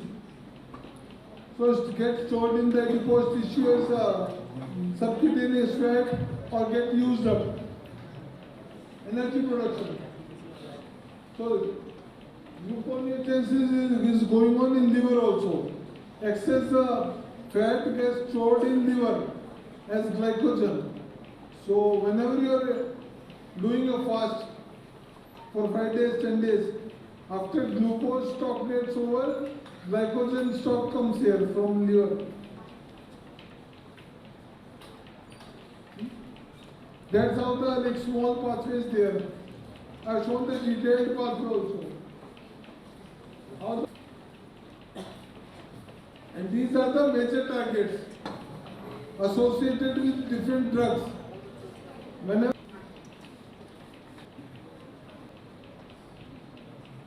as a major part, major section of all of. See the acetyl CoA is present there. as a major section of all of this. So linking multiple things.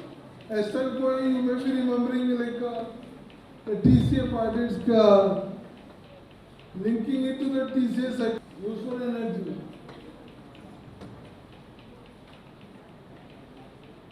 Pancreatic lipase, pancreatic, all stopped. Nothing stopped. Nothing going as such. So, through this way, even the cancer cells are getting killed. Cancer medicine also used to similar target. The pathways, this is there. But exactly all are working on the same like chassis. All of them are working on the same mechanism.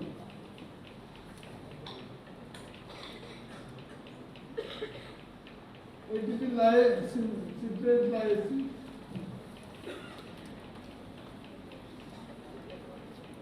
But ACLY receptors are also involved in the killing of cancer cell. The cancer also we are using the same receptor.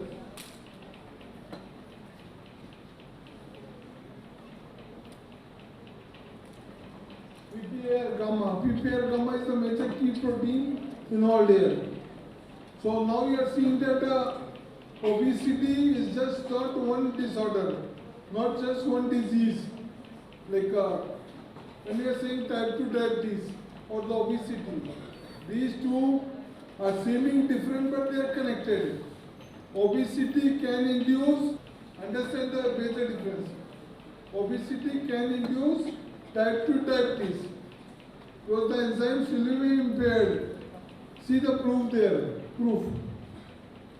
Like if you don't walk, don't exercise, don't do parvanedura, so you are making your body poor towards obese condition, fat condition. So please come out of that parvanedu part. You need to walk.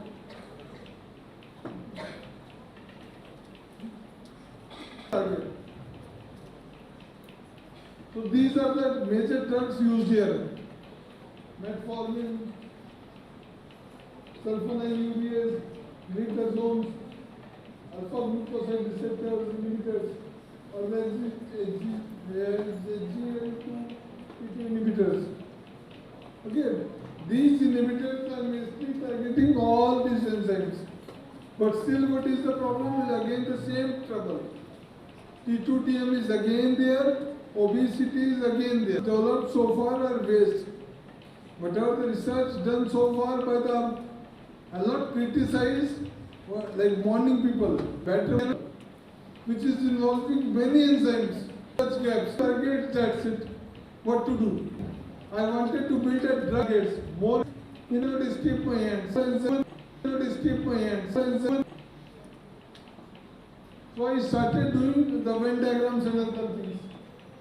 I checked out, considered the few factors. The genetic factors and environment interaction, lifestyle factors, all these factors over interaction, lifestyle factors, all these factors over level, syndrome level. Syndrome is at a bigger system fails. There, the heart cannot stop the resistance. Okay, there is something there. So I built an extensive list of 97 genes. And all of them are involved. 97 genes. And all of them are involved. So when you are saying down-regulated means the expression is less compared to the normal level. Expression is much, at least 1.5 times we are saying.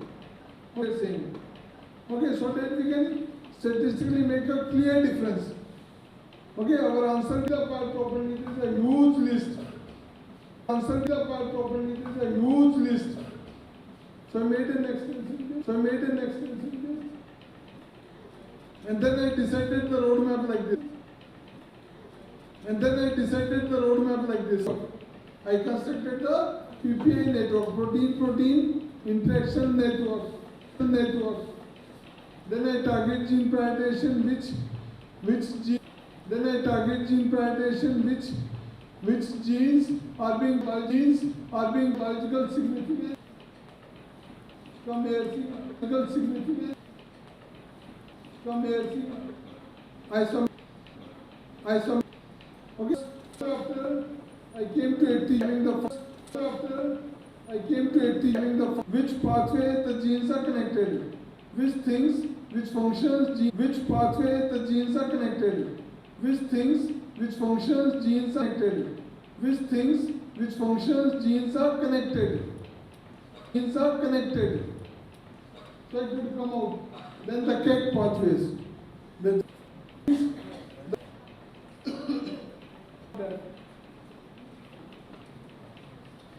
is the cake pathway. I got this cake pathway. But see the point. Doesn't this spoken part cake bond with these proteins?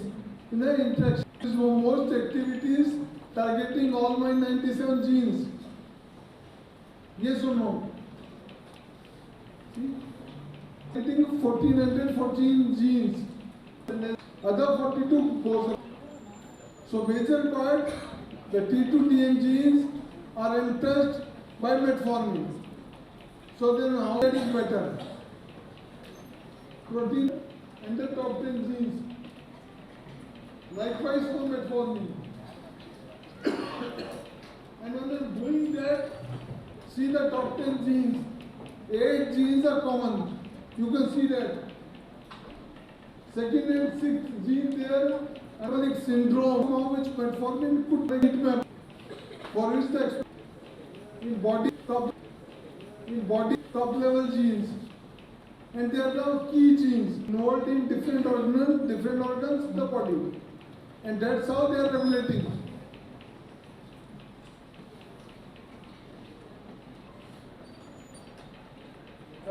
It did not leave in a single one. So now if my drug is able to target so many factors, I am able to build a better drug. This is targeting T2DM. Only T2DM goes. So what was the first conclusion was? My research highlights the complex and questions. You have shown that the 10 genes associated with the different issues. Majorly associated. Majorly associated with the different parts also. So, what do you think that which type in a meaningful way and narrated what we call development of drug classes targeting various channels, which includes the inhibition of hepatic gluconeogenesis, improving insulin secretion, and has explained well about the research gaps, for instance, new formulated gene targeting and elaborated overlapping risk factors in metabolic disease, for example, gene environment interactions, lifestyle factors, genetic factors, and has detailed explained about underlying pathways of metabolic dysfunction, cytokine-induced inflammation, for instance. He has enumerated list of potential target genes at the time of 97 and gave a detailed roadmap of methodology of network pharmacology and underlying pathways of metabolic dysfunctions. Finally, he has given underpinning complex genetic underpinnings contributing to the onset or progression of MTS and T2DM.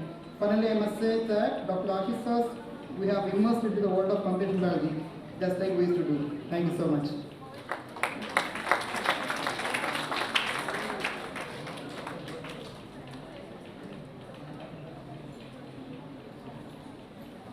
As a token of appreciation, we honor of today's resource person, Dr. Ashish sir.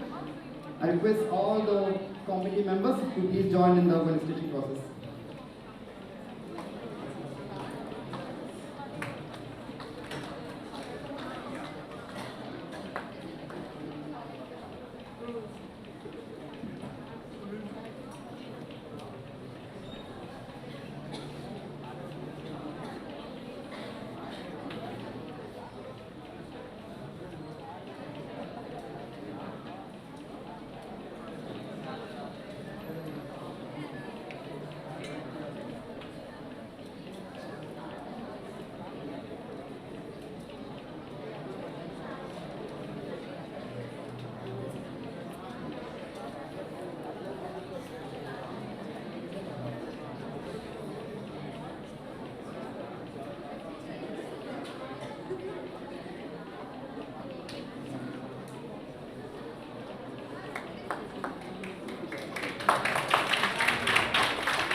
Right, we move to the young scientist competitions.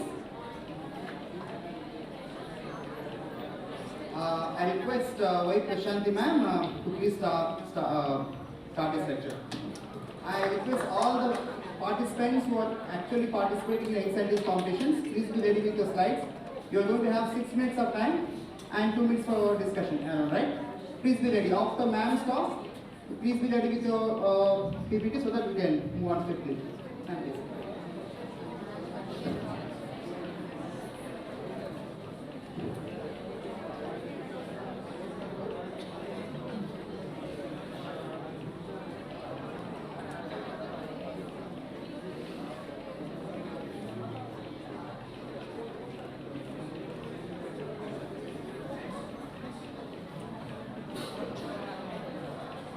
Very good evening to one and all who are present here, the esteemed guests and the organizers.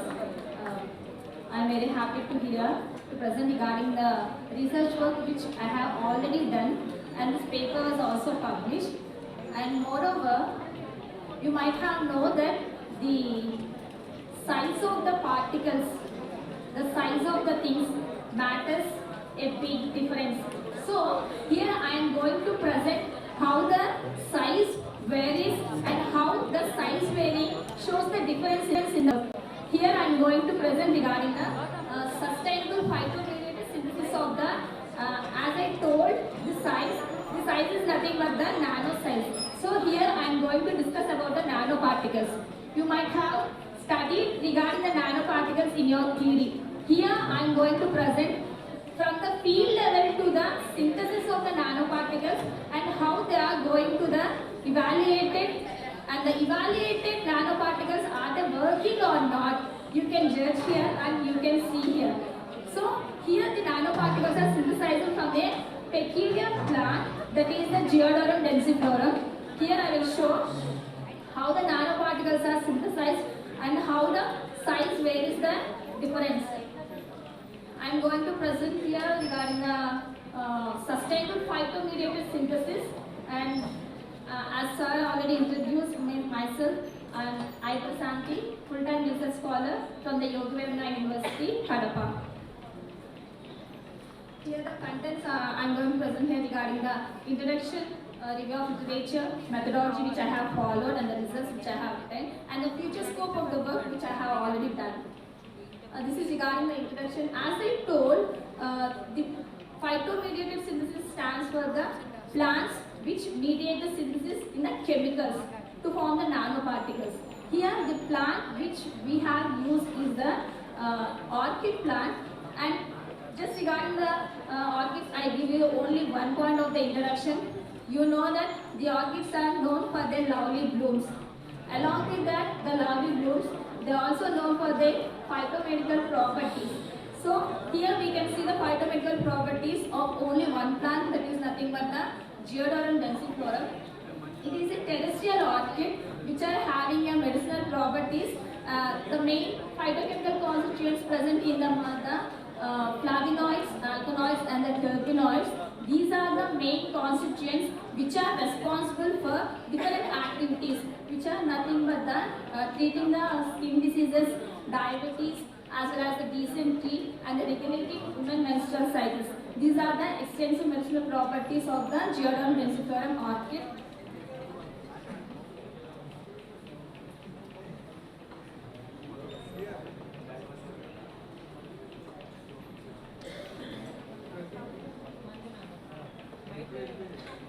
This is regarding the classification of the orchid Geodorum densiflorum, confined to the kingdom Plantae in the class monocots. And moreover, the important characters of the orchids are nothing but they are showing the advanced characters. So it is confined to the class monocots and the order Asparagus, family Orchidaceae, and the genus Geodorum and the species densiflorum. మా poster presentations ఎవరైతే ఉన్నారో you just gather in the multipurpose hall. ఎవరైతే poster presentations పెట్టారో అక్కడ వెళ్ళి display చేయించుకోండి. Make it fast. Thank you.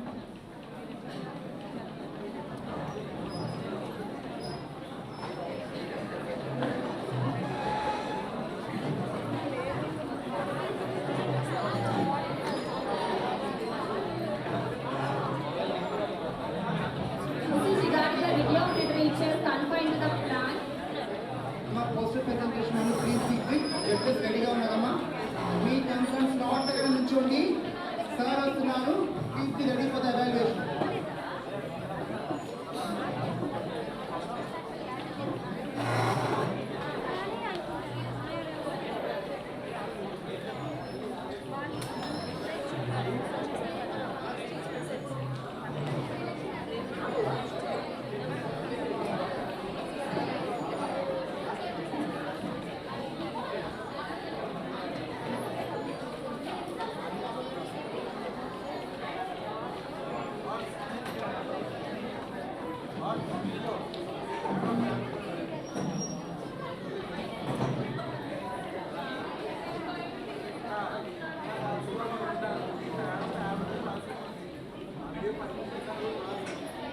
Proceed with the review of literature. Here the review of literature gives how the nanoparticles are formed with the help of the plant extracts, how the plant extracts are involved in formation of the nanoparticles, and how far they are able to convert into the nanoparticles, how far they are acceptable, and the analysis shows are they worthy or not. This is regarding the review of literature confined to the nanoparticle synthesis. And this is the methodology which I have followed. It starts with the collection of the plant material, and especially here the geodorum densiferum bulbs, pseudobulbs are used in order to produce the nanoparticles. Proceeding with the preparation of the pseudobulb extract, next to the synthesis of the nanoparticles from the pseudobulb extract, confined to the characterization of the iron nanoparticles produced, and next to that the characterization techniques which we have used in order to produce the nanoparticles for its conformation, and followed by the in vitro biological activities, how far they are able to show the biological activities which already produced, and next to that in vitro biological activities confined to the antioxidant activity as well as the anti-inflammatory activity, followed by the anti-biofilm assay and disc diffusion assay. As I told, it starts with the collection of the plant specimen. The plant specimen is collected from the Talakona forest region. Here you can see the map. This is the RPGS map, which is the elevation map showing where the plant material is collected. From the Tirupati region, it is the Talakona region. The plant material is collected. These are some of the photographs which is showing the plant material collection. Next to that, the pseudobulbs which I have collected should be converted into the powder. Before that, it was cleaned properly. Did you get it checked that these are the same material? Yes, sir, it was By confirmed. nursery or somewhere? No, not nursery, sir, from the field office. Field or? So why Tirupati only? There the plant material is available, sir. Oh, One of the region. That is one of the region where the plant material is available, sir. Initially, the collected pseudobulbs are washed with the running tap water and it is made cut into pieces. Then it is air dried for the 2 weeks, and it is ground into fine powder in order to make the plant extract. This is the preparation of the pseudobulb extract, where we can find that the measured amount 5 grams of powder was taken, and then it is boiled with the help of the steam bath, and then it is centrifuged. The plant extract was filtered, and the filtered plant extract is combined with the salt with a particular amount. Here it is mentioned clearly 0.01 molar FeSO4 is taken in order to reduce the plant extract to reduce into the nanoparticles, and the pH as well as the temperature plays a key role in the formation of the nanoparticles. Here we have into the different pH as well as the different temperatures, but here the nanoparticles are formed only at the pH level as well as the temperature 70 degrees centigrade, which shows incubation period also plays a key role in the nanoparticle formation. Here 24 hours of incubation period is taken in order to form the iron nanoparticles, whereas the brown precipitate which is formed confirms the color itself confirms the formation of the nanoparticles, and the next to that the further confirmation can be done by using the analysis, and these analysis we can see here. This is the overall for only the synthesis of the nanoparticles, and and next to that,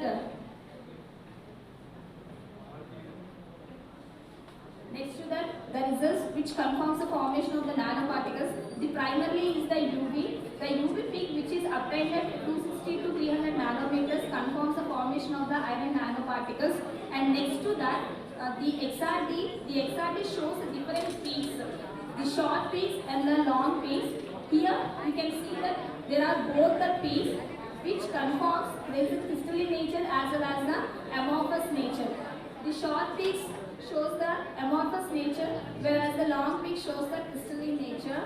And next to that, the FTIR shows that the pseudopulp extracts which are present in the plant are responsible for the reduction of the salt into the nanoparticles. Here we can see the minor and major shifts of the peaks due to the capping and stabilization. This capping is done by the phytoextracts only. So here, the synthesized nanoparticle shows the difference in the OH stretching as well as the alkyl and NH bend.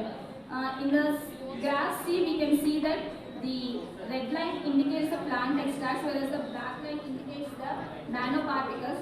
And clearly it indicates that only the phytoextracts acted as the capping agents which help in reducing the salt to the nanoparticles. These are the results combined with the FE-sum. In the FE-sum, we can see the external morphology of the formed nanoparticles. Here, the nanoparticles formed are in spherical shape or round shape, and moreover, the EDAX is the percentage which confirms how much of the iron is present in the nanoparticles which is already formed.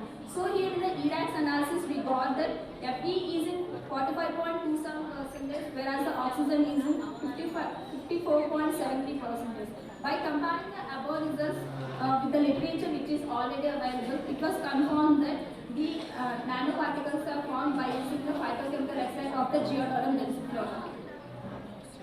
Apart from that analysis, we have already went through the another analysis also to confirm that, and that is the TEM analysis. In the TEM images, we can see that the shape, size as well as the size also. In the FE-sum, we can find the round shape, but we don't know the size of the particles. In order to know the size of the particles, we went to the TEM analysis, which reveals that they are small, spherical and finely structured shapes. And moreover, the average size of the nanoparticles formed are 10 nanometers.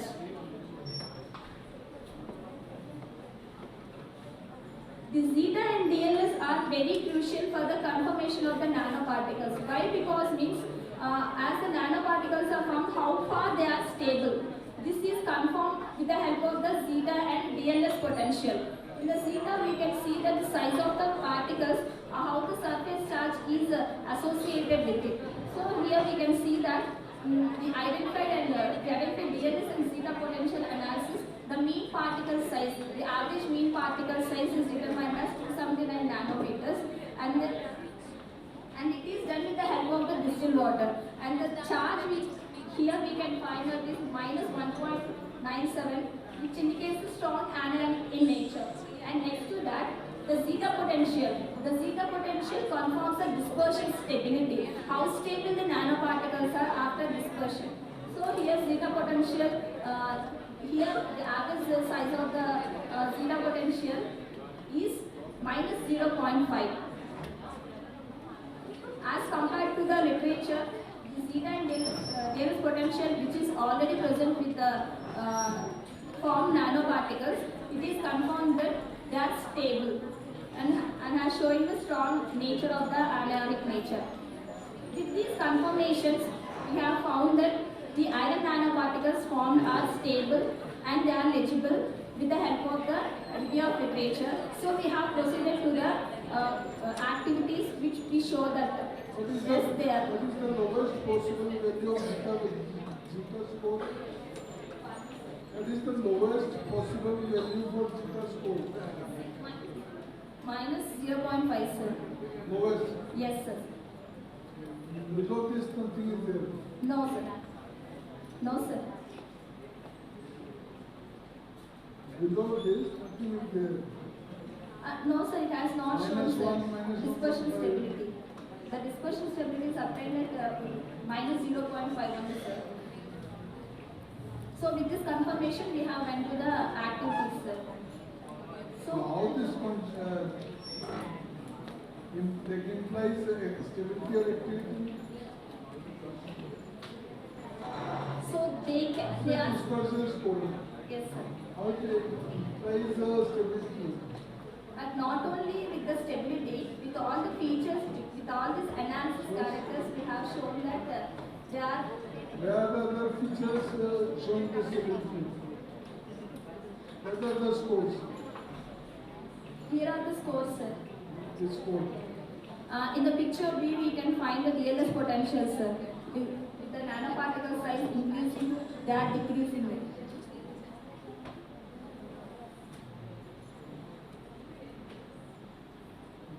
And in the picture A also see the potential distribution we can see, sir. And the picture A, the size distribution, how it is affecting.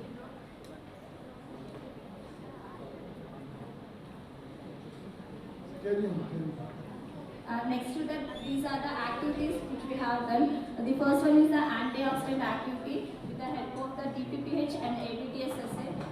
The first one is the DPPH assay, which is the radical scavenging activity. In this, Last 1 minute. Final 1 minute. Okay. So we have used the quercetin as the positive control, and these are the different scores which we have obtained against the IC50 values of 49.8 micrograms per ml. And coming to the ABTS radical scavenging activity, also we have used the ascorbic acid as the positive control, and these are the different scores which we have obtained with the nanoparticles with the IC50 values of 48.9 micrograms per ml. And this is the anti-inflammatory assay. In the anti-inflammatory assay also we have used two different types. First one is the protein denaturation assay, and next one is the HRBC membrane lysis assay. In this both two also the IC50 values are found that the GDMPs has found to be the strong, and they have the up to mark of the IC50 values achieving. They are able to show the protein denaturation assay as well as the membrane lysis assay of the HRBC. And this one is the antibiofilm assay. For this antibiofilm assay, we have used two strains of multi-drug resistant bacteria, and the gram-negative one is the E. coli, and the gram-positive one is the Streptococcus aureus. And this is regarding the distribution assay. For this also we have used the. Yes, sir. This is regarding the conclusion. The iron nanoparticles which are synthesized from the Geodorum densiflorum has shown the very close values of the IC50, and next to that the distribution assay also confirms that there is a notable antibacterial activity based on the zone of inhibition. The findings highlights the potential of the GDFMPs as an eco-friendly nanomaterials with a promising antimicrobial, antioxidant and anti-inflammatory activity, which is also showing the antibiofilm activity against the multi-drug resistant bacteria. This is regarding the future scope, which we can do the in vivo studies as well as the cell cycle apoptosis. This is the research paper which is already published in the Journal of the Environment and Chemical Engineering. Thank you.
master's student from Geetham University. My name is Harshita. I was under the guidance of Dr. C.H. Pavanjyoti ma'am for my thesis project. Thus I was presenting today. My research project is on effect of gastrointestinal stability and antimicrobial activity of Lactobacillus rhamnosus.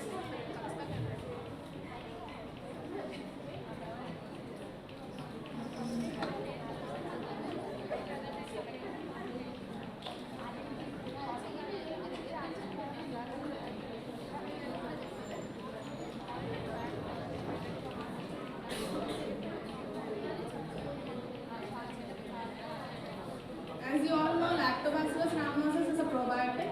A probiotic is a live microbe which benefits our gut, which helps in the primary benefit in our gut syndrome.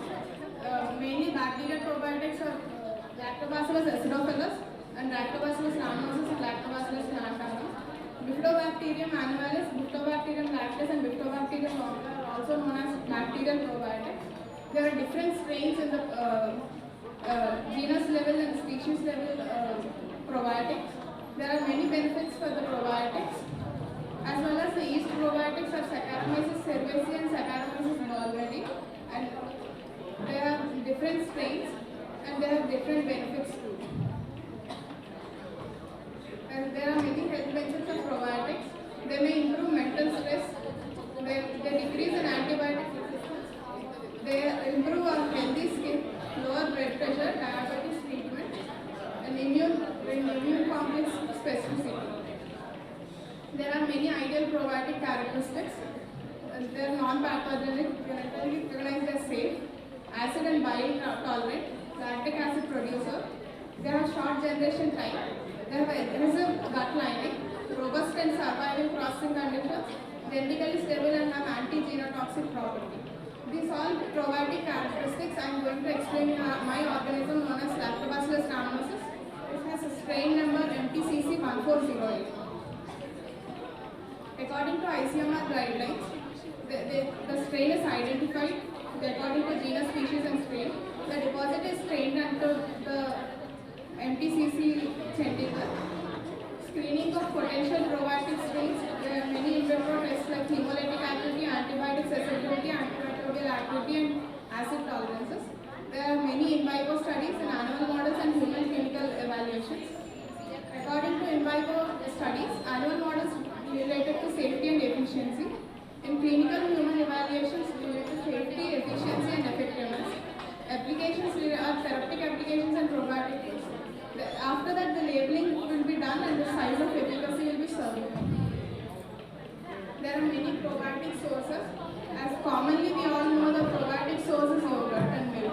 But there are many probiotic sources like fermented fruits and fermented vegetables, like miso and tempeh and sauerkraut, etc. We use selective agar like an MRS agar. The isolation using MRS agar for the Lactobacillus species, the MRS composition I have given listed there. The probiotic strain, sharp rocks. It's a selective agar. Dimen, robusta and sharp rock. Have you done this? Yes, sir. No, so it's a directly made one. We have rock bottles and all. It's like nutrient agar and all. We have MRS media.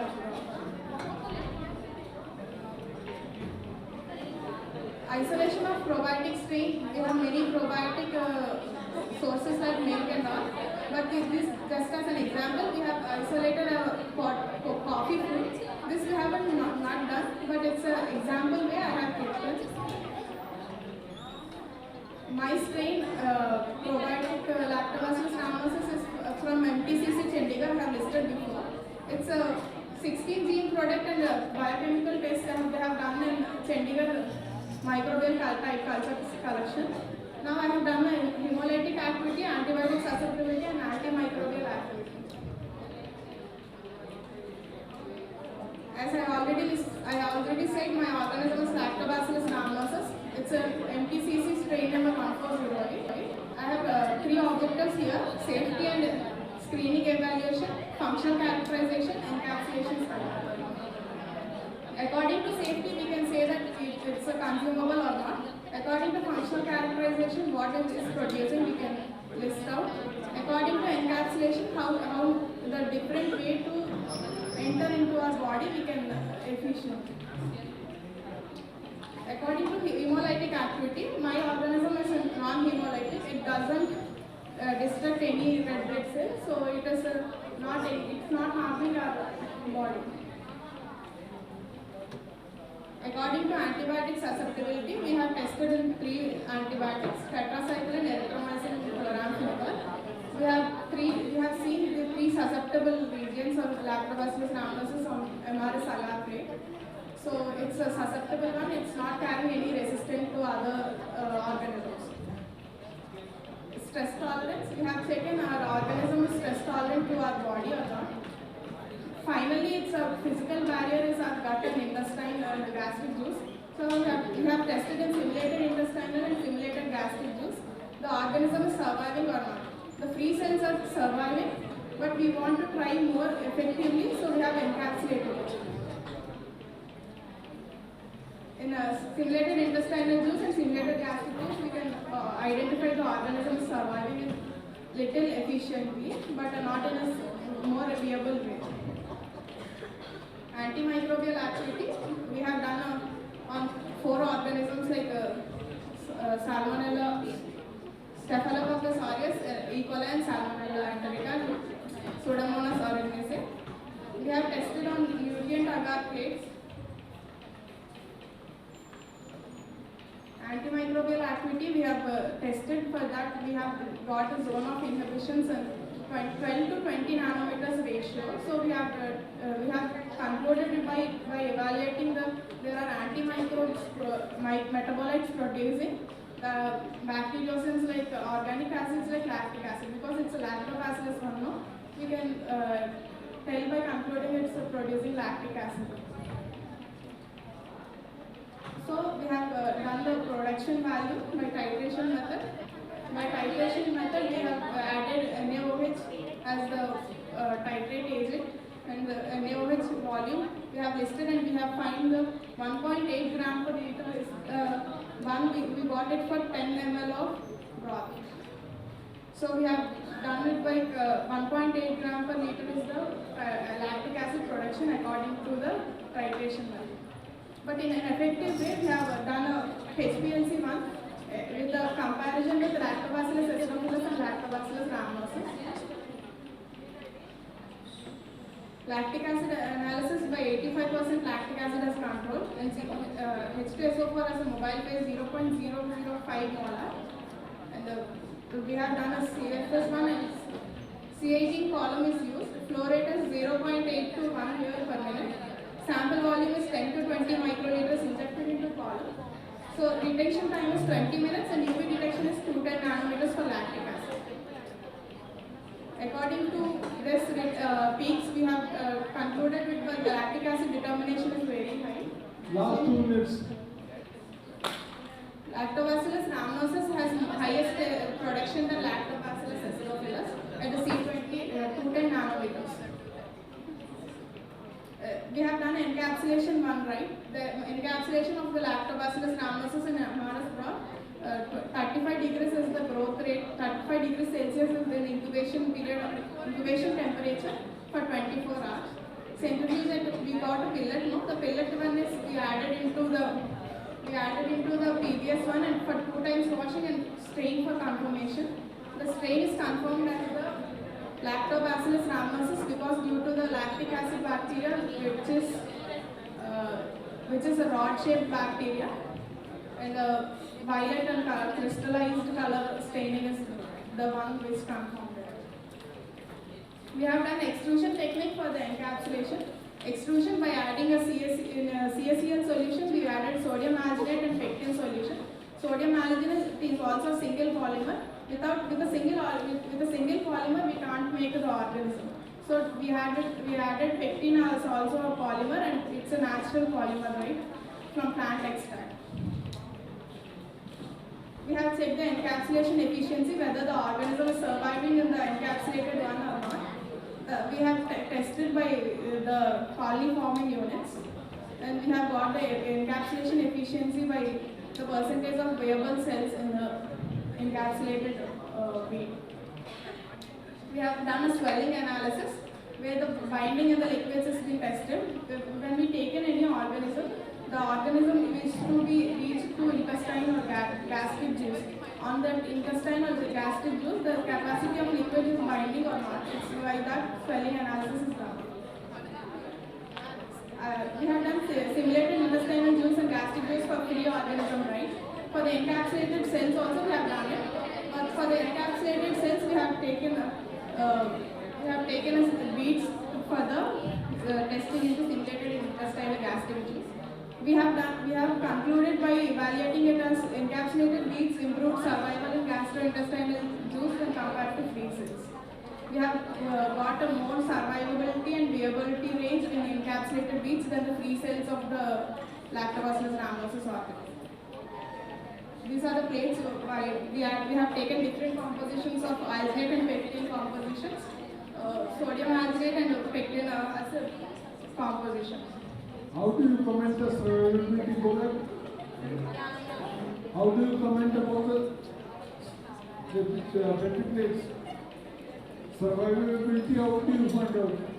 We find out it by colony forming units. Here it's we can't show. Are you seeing the colonies everywhere? Sir, it's due to the viability, the colony is more than in encapsulated form, the colonies will be viability is more. Correct. The colonies may be close together. Yes, sir. The survivability is But these some difference. See the plate A and B. No difference. So there may be a few cells going outside it. How do you comment on it? There will be only few colonies going. we have listed by polyform units in using graphs and all. So which one is more colony forming? According to this different compositions, you have got 75 grams of sodium alginate and 0.25 grams of pectin. If the pectin composition is more, the colonies are more. If the pectin composition is low, the colonies is less. So we have find it that. How do you comment upon efficiency? How much efficient each one is there? Viable cells by survival. What is the result? Table.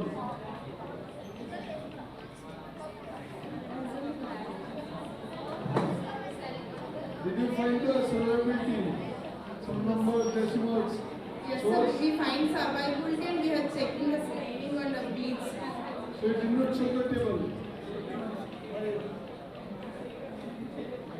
So it may be just like something.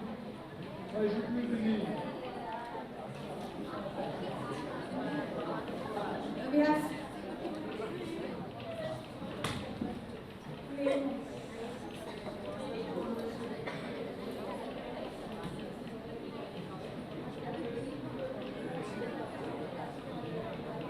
it's a 2-month project for me.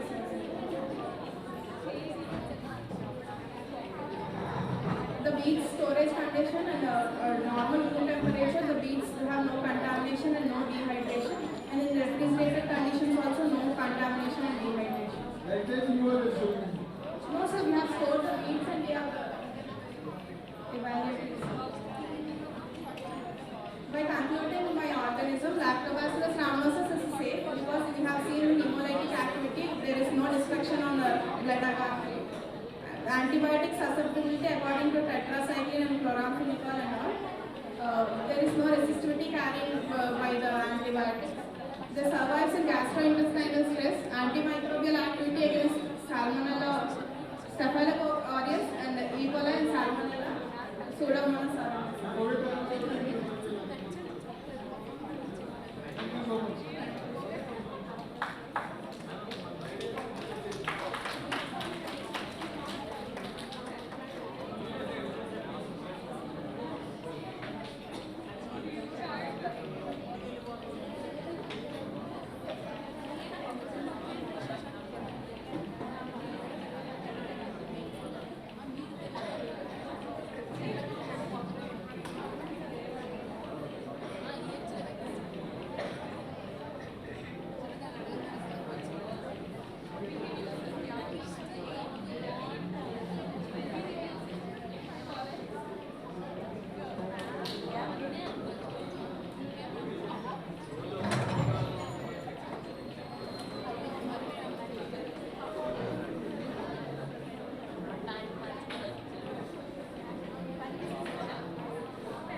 Good afternoon to everyone.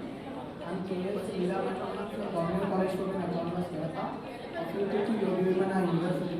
Now I came here to present my general review paper regarding curcumin, its anti-inflammation pharmacological properties in human health and diseases.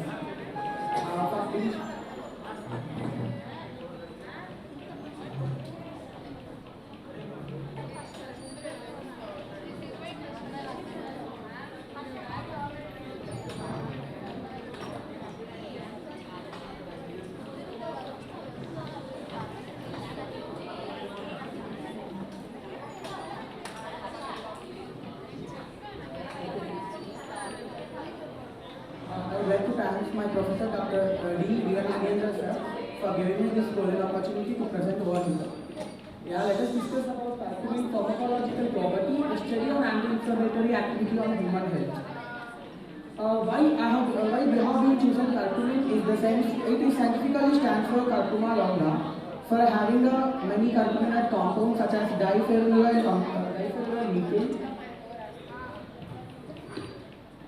and dimetoxy curcumin and this detoxy curcumin. So it scientifically stands for presence of curcuminoids. So we have been chosen curcumin for in favor of reducing anti-inflammation in human health and diseases. Let us, before knowing the anti-inflammatory property of curcumin, let us understand the inflammatory mechanism which is present in humans. Assume that if any tissue is damaged internally or externally, then all the initiation pathway will be starting by the sending signals in our to our immune cells. So then inflammatory proteins have been produced from initiation pathway, and then the molecular signaling pathway will initiate from there. Then nucleofactor kappa beta protein complex will activate the initiation pathway inflammatory proteins such as tumor necrosis factor and cytokinins as interleukin 168, 17, 27 beta. Then the NLRP3 protein complex simultaneously will activate all the cytokines which are being produced in molecular signaling pathway, and the physical appearance of inflammation will be taking place at the internal damage or external damage of tissue or cell. We will say by the completion of physical appearance of inflammation, how it means the vasodilation will be taking place. We all know that inflammation is a good property where our body can protect and secure it from damage even when it is externally or internally. We will see that how the physical appearance of inflammation takes place. Coming to the vasodilation, it is a simultaneous reaction of NLRP3 with MOD complex. Then it leads to the rush of blood to the targeted tissue where the tissue is being injured. Then the blood will be containing all components such as the immune cells, erythrocytes and many lymphocytes and leukocytes. Then the blood flow rush will increase. Then the walls of blood vessels also will be dilated and all the fluid, blood will pass to the targeted tissue. Then the RBC number will be more in blood, as we all know that. Then the condition it leads to erythema. It is one of the physical appearance of inflammation that is becoming redness. And leukocyte recruitment will take. I said that in occurring of inflammation, the immune cell has to respond to that to the targeted or injured tissue to decrease it. So the leukocytes will be also present in blood where the vasodilation takes place, and along with the RBCs, the WBC immunocytes also will be rushing to the targeted site or injured tissue. Then the condition edema takes place, which is a form of physical appearance of inflammation that is nothing but swelling or swollen. Then if the lymphocytes or immune cells are being increasing with the rush of blood flow, then the cell membranes will be denatured or will be ruptured, and the fatty acids in the cell membrane, nothing but phospholipase, will be converted into arachidonic acid by the enzyme cyclooxygenase and lipoxygenase by the activity of COX pathway and LOX pathway, and the cascade mechanism of fatty acid conversion to arachidonic acid is known as epistenoid cascade. By the way, the prostaglandin, thromboxanes and leukotrienes have been produced in more, where I said that which alert the immune system are these chemokines. Then the physical appearance of inflammation will be taking place 100% there. I'm saying you that the inflammation is a good part of our body which protects and secures it from the tissues damage or cell damage. Then why all we need why nowadays the research is going on to decrease the inflammation from the body? If the body converts inflammation inflammation in the targeted tissue or injured tissue, it is known as acute inflammation, which protects and secures our body. And if the inflammation prolongs and it becomes worse, it is known as chronic inflammation. Then it will lead to all the inflammatory diseases in humans. Yeah, here I have been mentioned 3 types of diseases where the inflammation is become major part and the patient will be suffering with the inflammation. The first one is atherosclerosis and second one is inflammatory bowel disease and third one is arthritis. Let us see how the curcumin makes anti-inflammatory mechanism in these diseases. We are coming to the inflammatory bowel disease. It is being characterized by 2 types. One is colitis, one is Crohn's disease and ulcerative colitis. In the case of ulcerative colitis, the large intestine part, colon and rectum is being inflamed more, and coming to the Crohn's disease, the entire alimentary canal starting from mouth to anus will be inflamed, and the inflammation will be becoming worse even after the acute inflammation, and it turns into chronic inflammation, and the patient will be suffering there very worstly. Yeah, actually curcumin plays only 2% of anti-inflammatory mechanism in this. For the IBD disease, for inflammatory bowel disease, there is a drug known as nisalazine, where the curcumin acts 80% of adjuvant mechanism there, and it will inhibit all the chemokines which are immune mediators or inflammatory mediators, and the activity of inflammation decreases gradually there, and up to some relief only is present in this. Yeah, coming to the arthritis, we know that 3 types are there: rheumatoid arthritis, gouty arthritis, and osteoarthritis. Majorly, when I went for DBT research as an assistant for Delhi, so there was an ongoing project on osteoarthritis, where the involvement of synovial inflammation and subcondylar bone and cartilage inflammation were recorded in the patients. Then the curcumin, why does the synovial inflammation, subcondylar bone and cartilage inflammation will take place? Because the production of cytokine mediators such as interleukin 6, 1B, TNF factor, then the curcumin will inhibit in the mechanism of RNA inhibition, and even the curcumin here also will gradually make some release, not totally. Coming to the atherosclerosis, the formation of atherosclerosis plague involved in the inflammation mechanism. This is not up to the research have not been processed up to the humans here, but even 1% of the curcumin activity and some polyphenol compounds present in turmeric such as curcuminoids. Then the rats which have been having some these atherosclerosis plague is being decreased by 0.1% or 0.2% of curcumin that we have been observed there. Yeah, finally, I would like to conclude that the major activity of the curcumin, which have curcuminoids, is the inhibiting pathway of cytokine mediators. Then the overall inflammation will be somewhat getting relief. These are all my references. Finally, thank you. Just 2 questions. What are all the mechanisms which the curcumin involved in? Yes, sir. So you used many abbreviations on the first page. Yes, sir. Why? Sir, because I'm a BSc student, I'm showing my... Your title name is there. Sir? You have written the title name on the first page. Sir, I'm not getting... Go back to the next slide.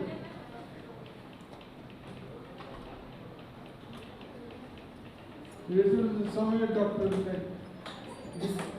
Dr. Veera Nagendra Kumar.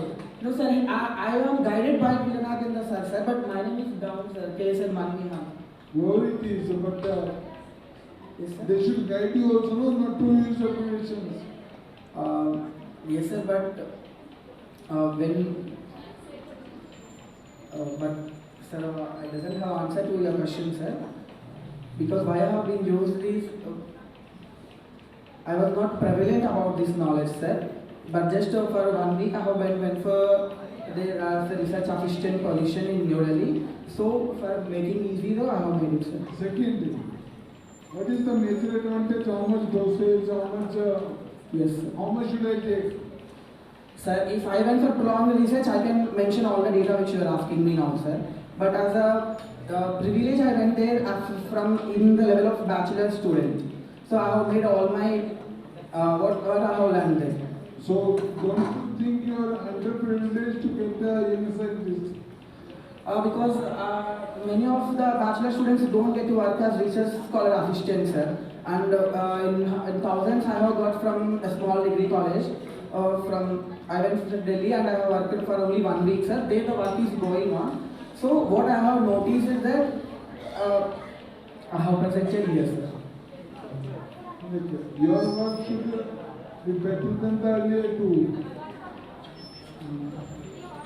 Okay, thank you so much. Thank you.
Very good afternoon. Myself Mohammed Noor. I am studying pharmacy here and doing a clerkship in Astronomics Hospital, KL College of Pharmacy, KL. Here I am going to present our thesis work. The title: Antimicrobial Resistance Patterns of Escherichia coli in India, a systematic review of emerging trends and public health implications. So here in this title you can see this is a systematic review which is having a high evidence, which is evidence-based capability. It's a high. So here basically we focus on Escherichia coli and also the studies which has been done in India we have included. Here coming to the background. You are talking under somebody. Yes. Who is your guy's name?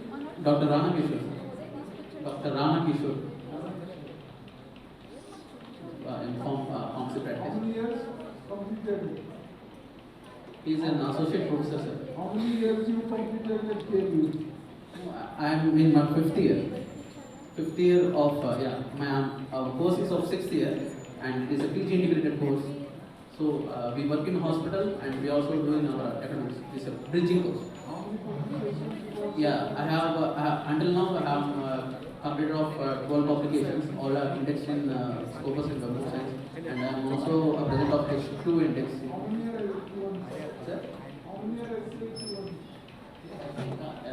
Around 4, sir. 4 to 5. Yes, this year. Yeah. All highest impact was in curious antibiotic dispensing patterns.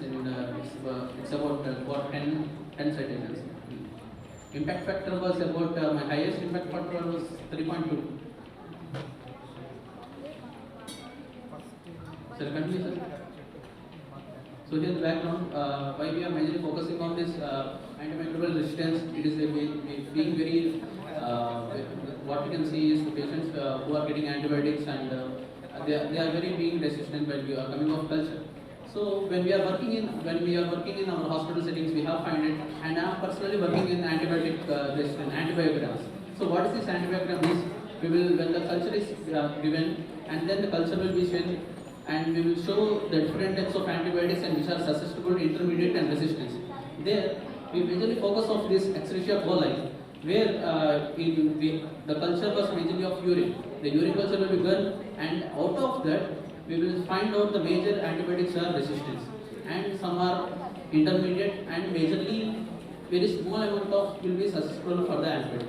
So here our study is majorly focusing on this whether we want to understand what the resistant patterns of this Escherichia coli, what the antibiotics are susceptible, and what are the present guidelines, and what are the present antibiotics was prescribed by the physicians. So here you can see It is an Escherichia coli, it is a gram-negative bacteria with a round shape. So okay, the India is having a very large population of dense. You can see the E. coli. Whenever you have some, majorly the women face these UTIs and intra-abdominal infections. You can see the majorly they are saying when we get some culture, you will see this E. coli has a culture accelerated. Then we can also further what we can the doctor do is they will give a empirical therapy. The empirical therapy is nothing but having based on the signs and symptoms the doctor will prescribe this. So here empirical therapy may not work because of the resistance of the antibiotic to the organism. So here the evidence-based treatment is very utmost important. Whenever you have giving any high antibiotic based on WHO guidelines of aware classification, you need to develop or you need to understand which the antibiotic is resistant and which the susceptible or intermediate, so that you will get the patient will get a good quality of health care. As also sir said that previous chief scientist said that previously they have not mentioned platelet has a base problem, like they have not included as platelets. Then like these systematic reviews have said that this is not only that we can also alter the treatment diagnostic purpose. Like these systematic reviews will develop. So here our review objectives, we want to to evaluate the antimicrobial resistance patterns in Escherichia coli. We have read into around 3 years, and then the secondary objective is to find which antimicrobial classes are there and to evaluate the resistant mechanism like ECL or carbamase resistance which are because E. coli can be of good and bad, but the bad resistance which to summarize the antimicrobial and resistance patterns in the ingredients. So here for systematic review we want to follow this PICO framework. The PICO framework is nothing but population, intervention and comparative and outcomes.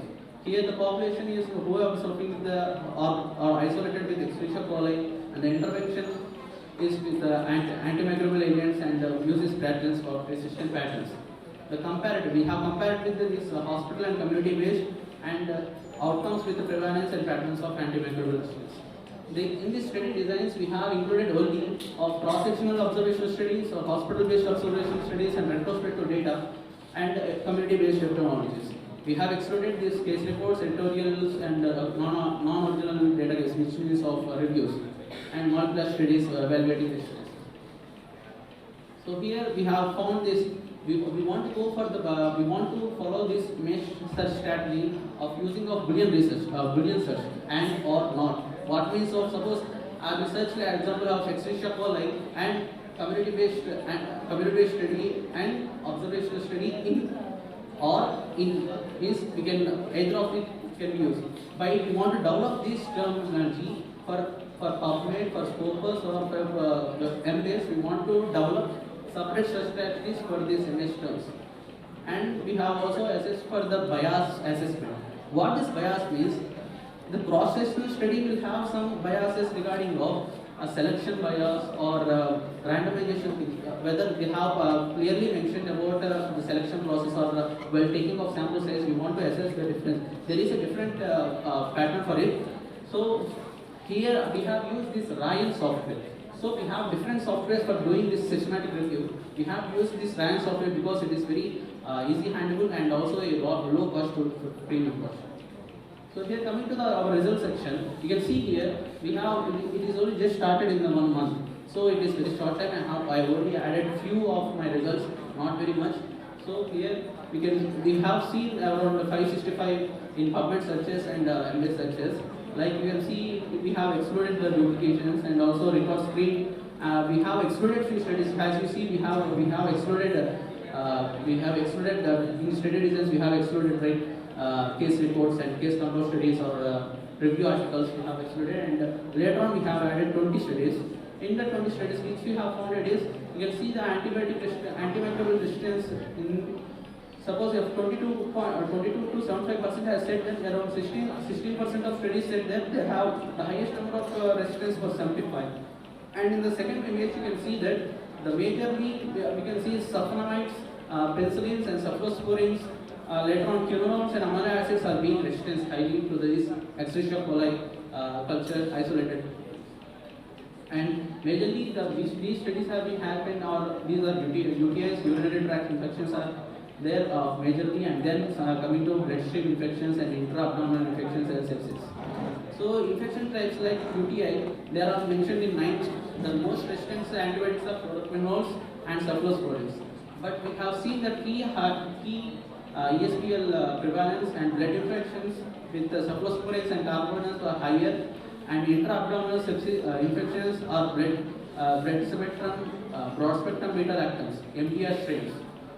So here I want to mention that the penicillins are having a range of 48 to 88%, which have been mentioned out around the number of studies reported is 15. The highest, what these studies are saying is high resistance observations among the first lines.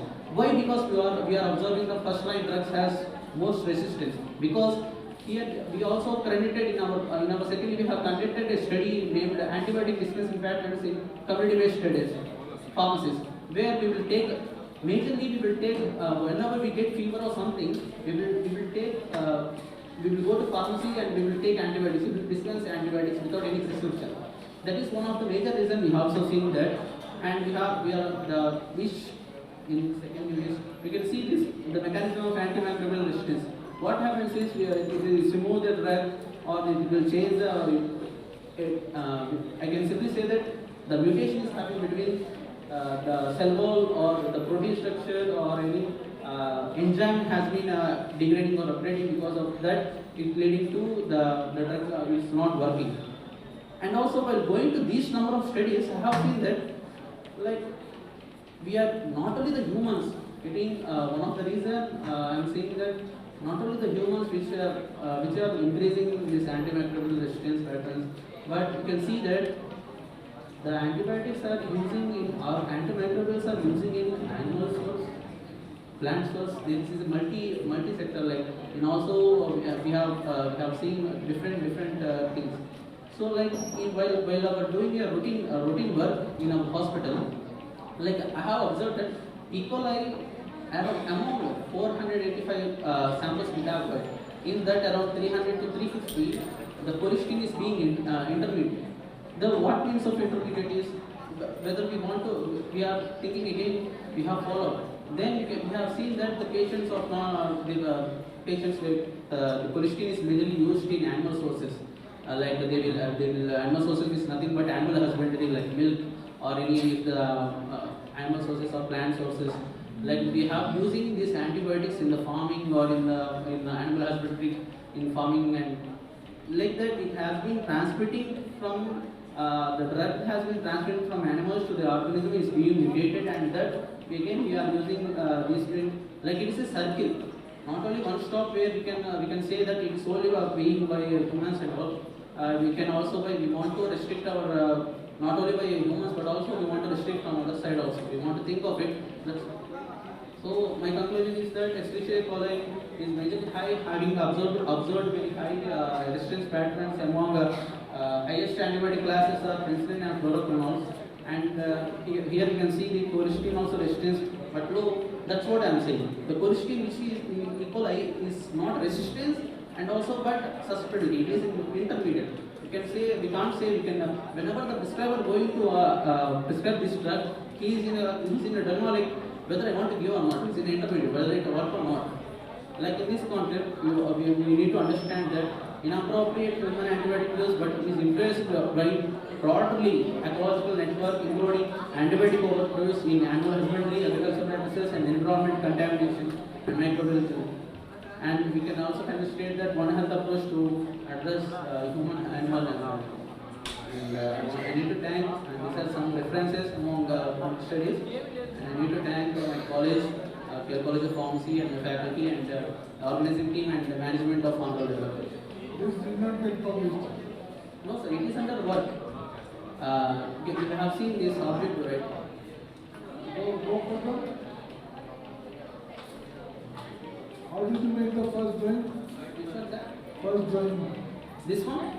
This because we have working, right? We have working. As said that this study has been started in 1 month. This is a Prospero study where we want to register it. And I have seen a glimpse of this study. We have major objectives and it is a systematic. Which database? This is PubMed with templates. Is your tool? What's the tool? Yeah, tool we are using this PubMed search for the searching algorithm. We have using Ryan. Rayan is a software. Rayan is a software for we have not using other Covidence or we have majorly using of Covidence or some manipulation with the manual thing. We have using Rayan. I think I have. Visio tool gives you your Visio viewer. Okay. From that references also will analyze. Cross references, all these papers.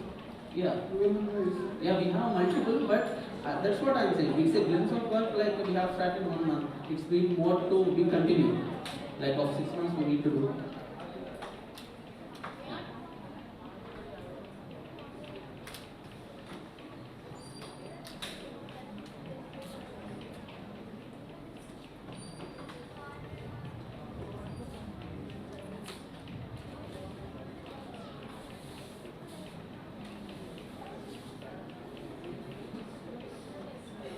Yeah, thank you.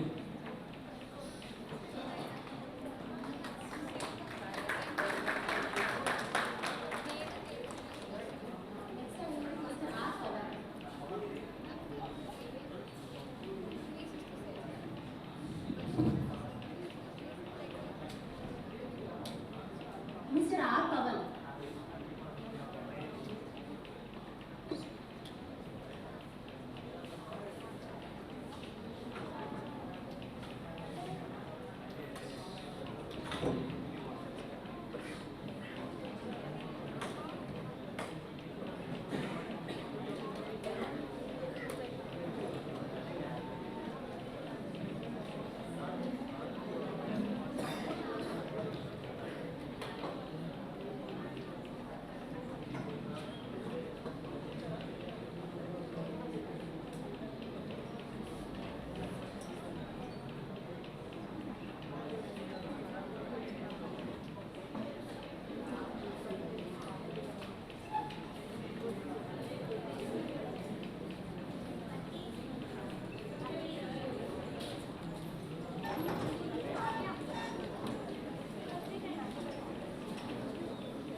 A very good evening to all the respected dignitaries and a very good evening to all the students and faculty members. My name is Srikant Yanda. I am currently working as a junior research fellow at KL University. I am also enrolled to PhD under the guidance of Dr. Kakala Ramakrishna at KL University. This is a part of my PhD work, which I am presenting as an oral presentation.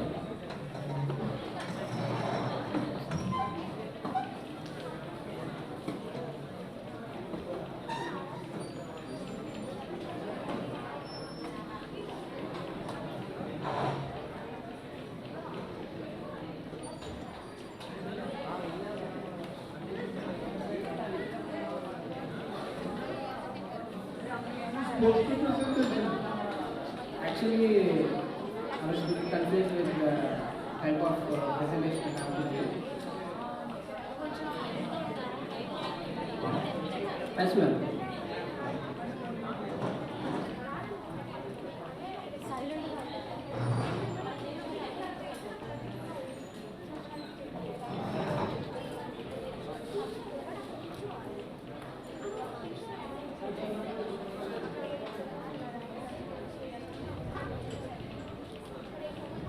Are you doing PhD? Yes, sir. And then, Dr. Kakara Ramakrishna from KL College of Pharmacy. name? Kakara Ramakrishna. I think you are familiar with In person.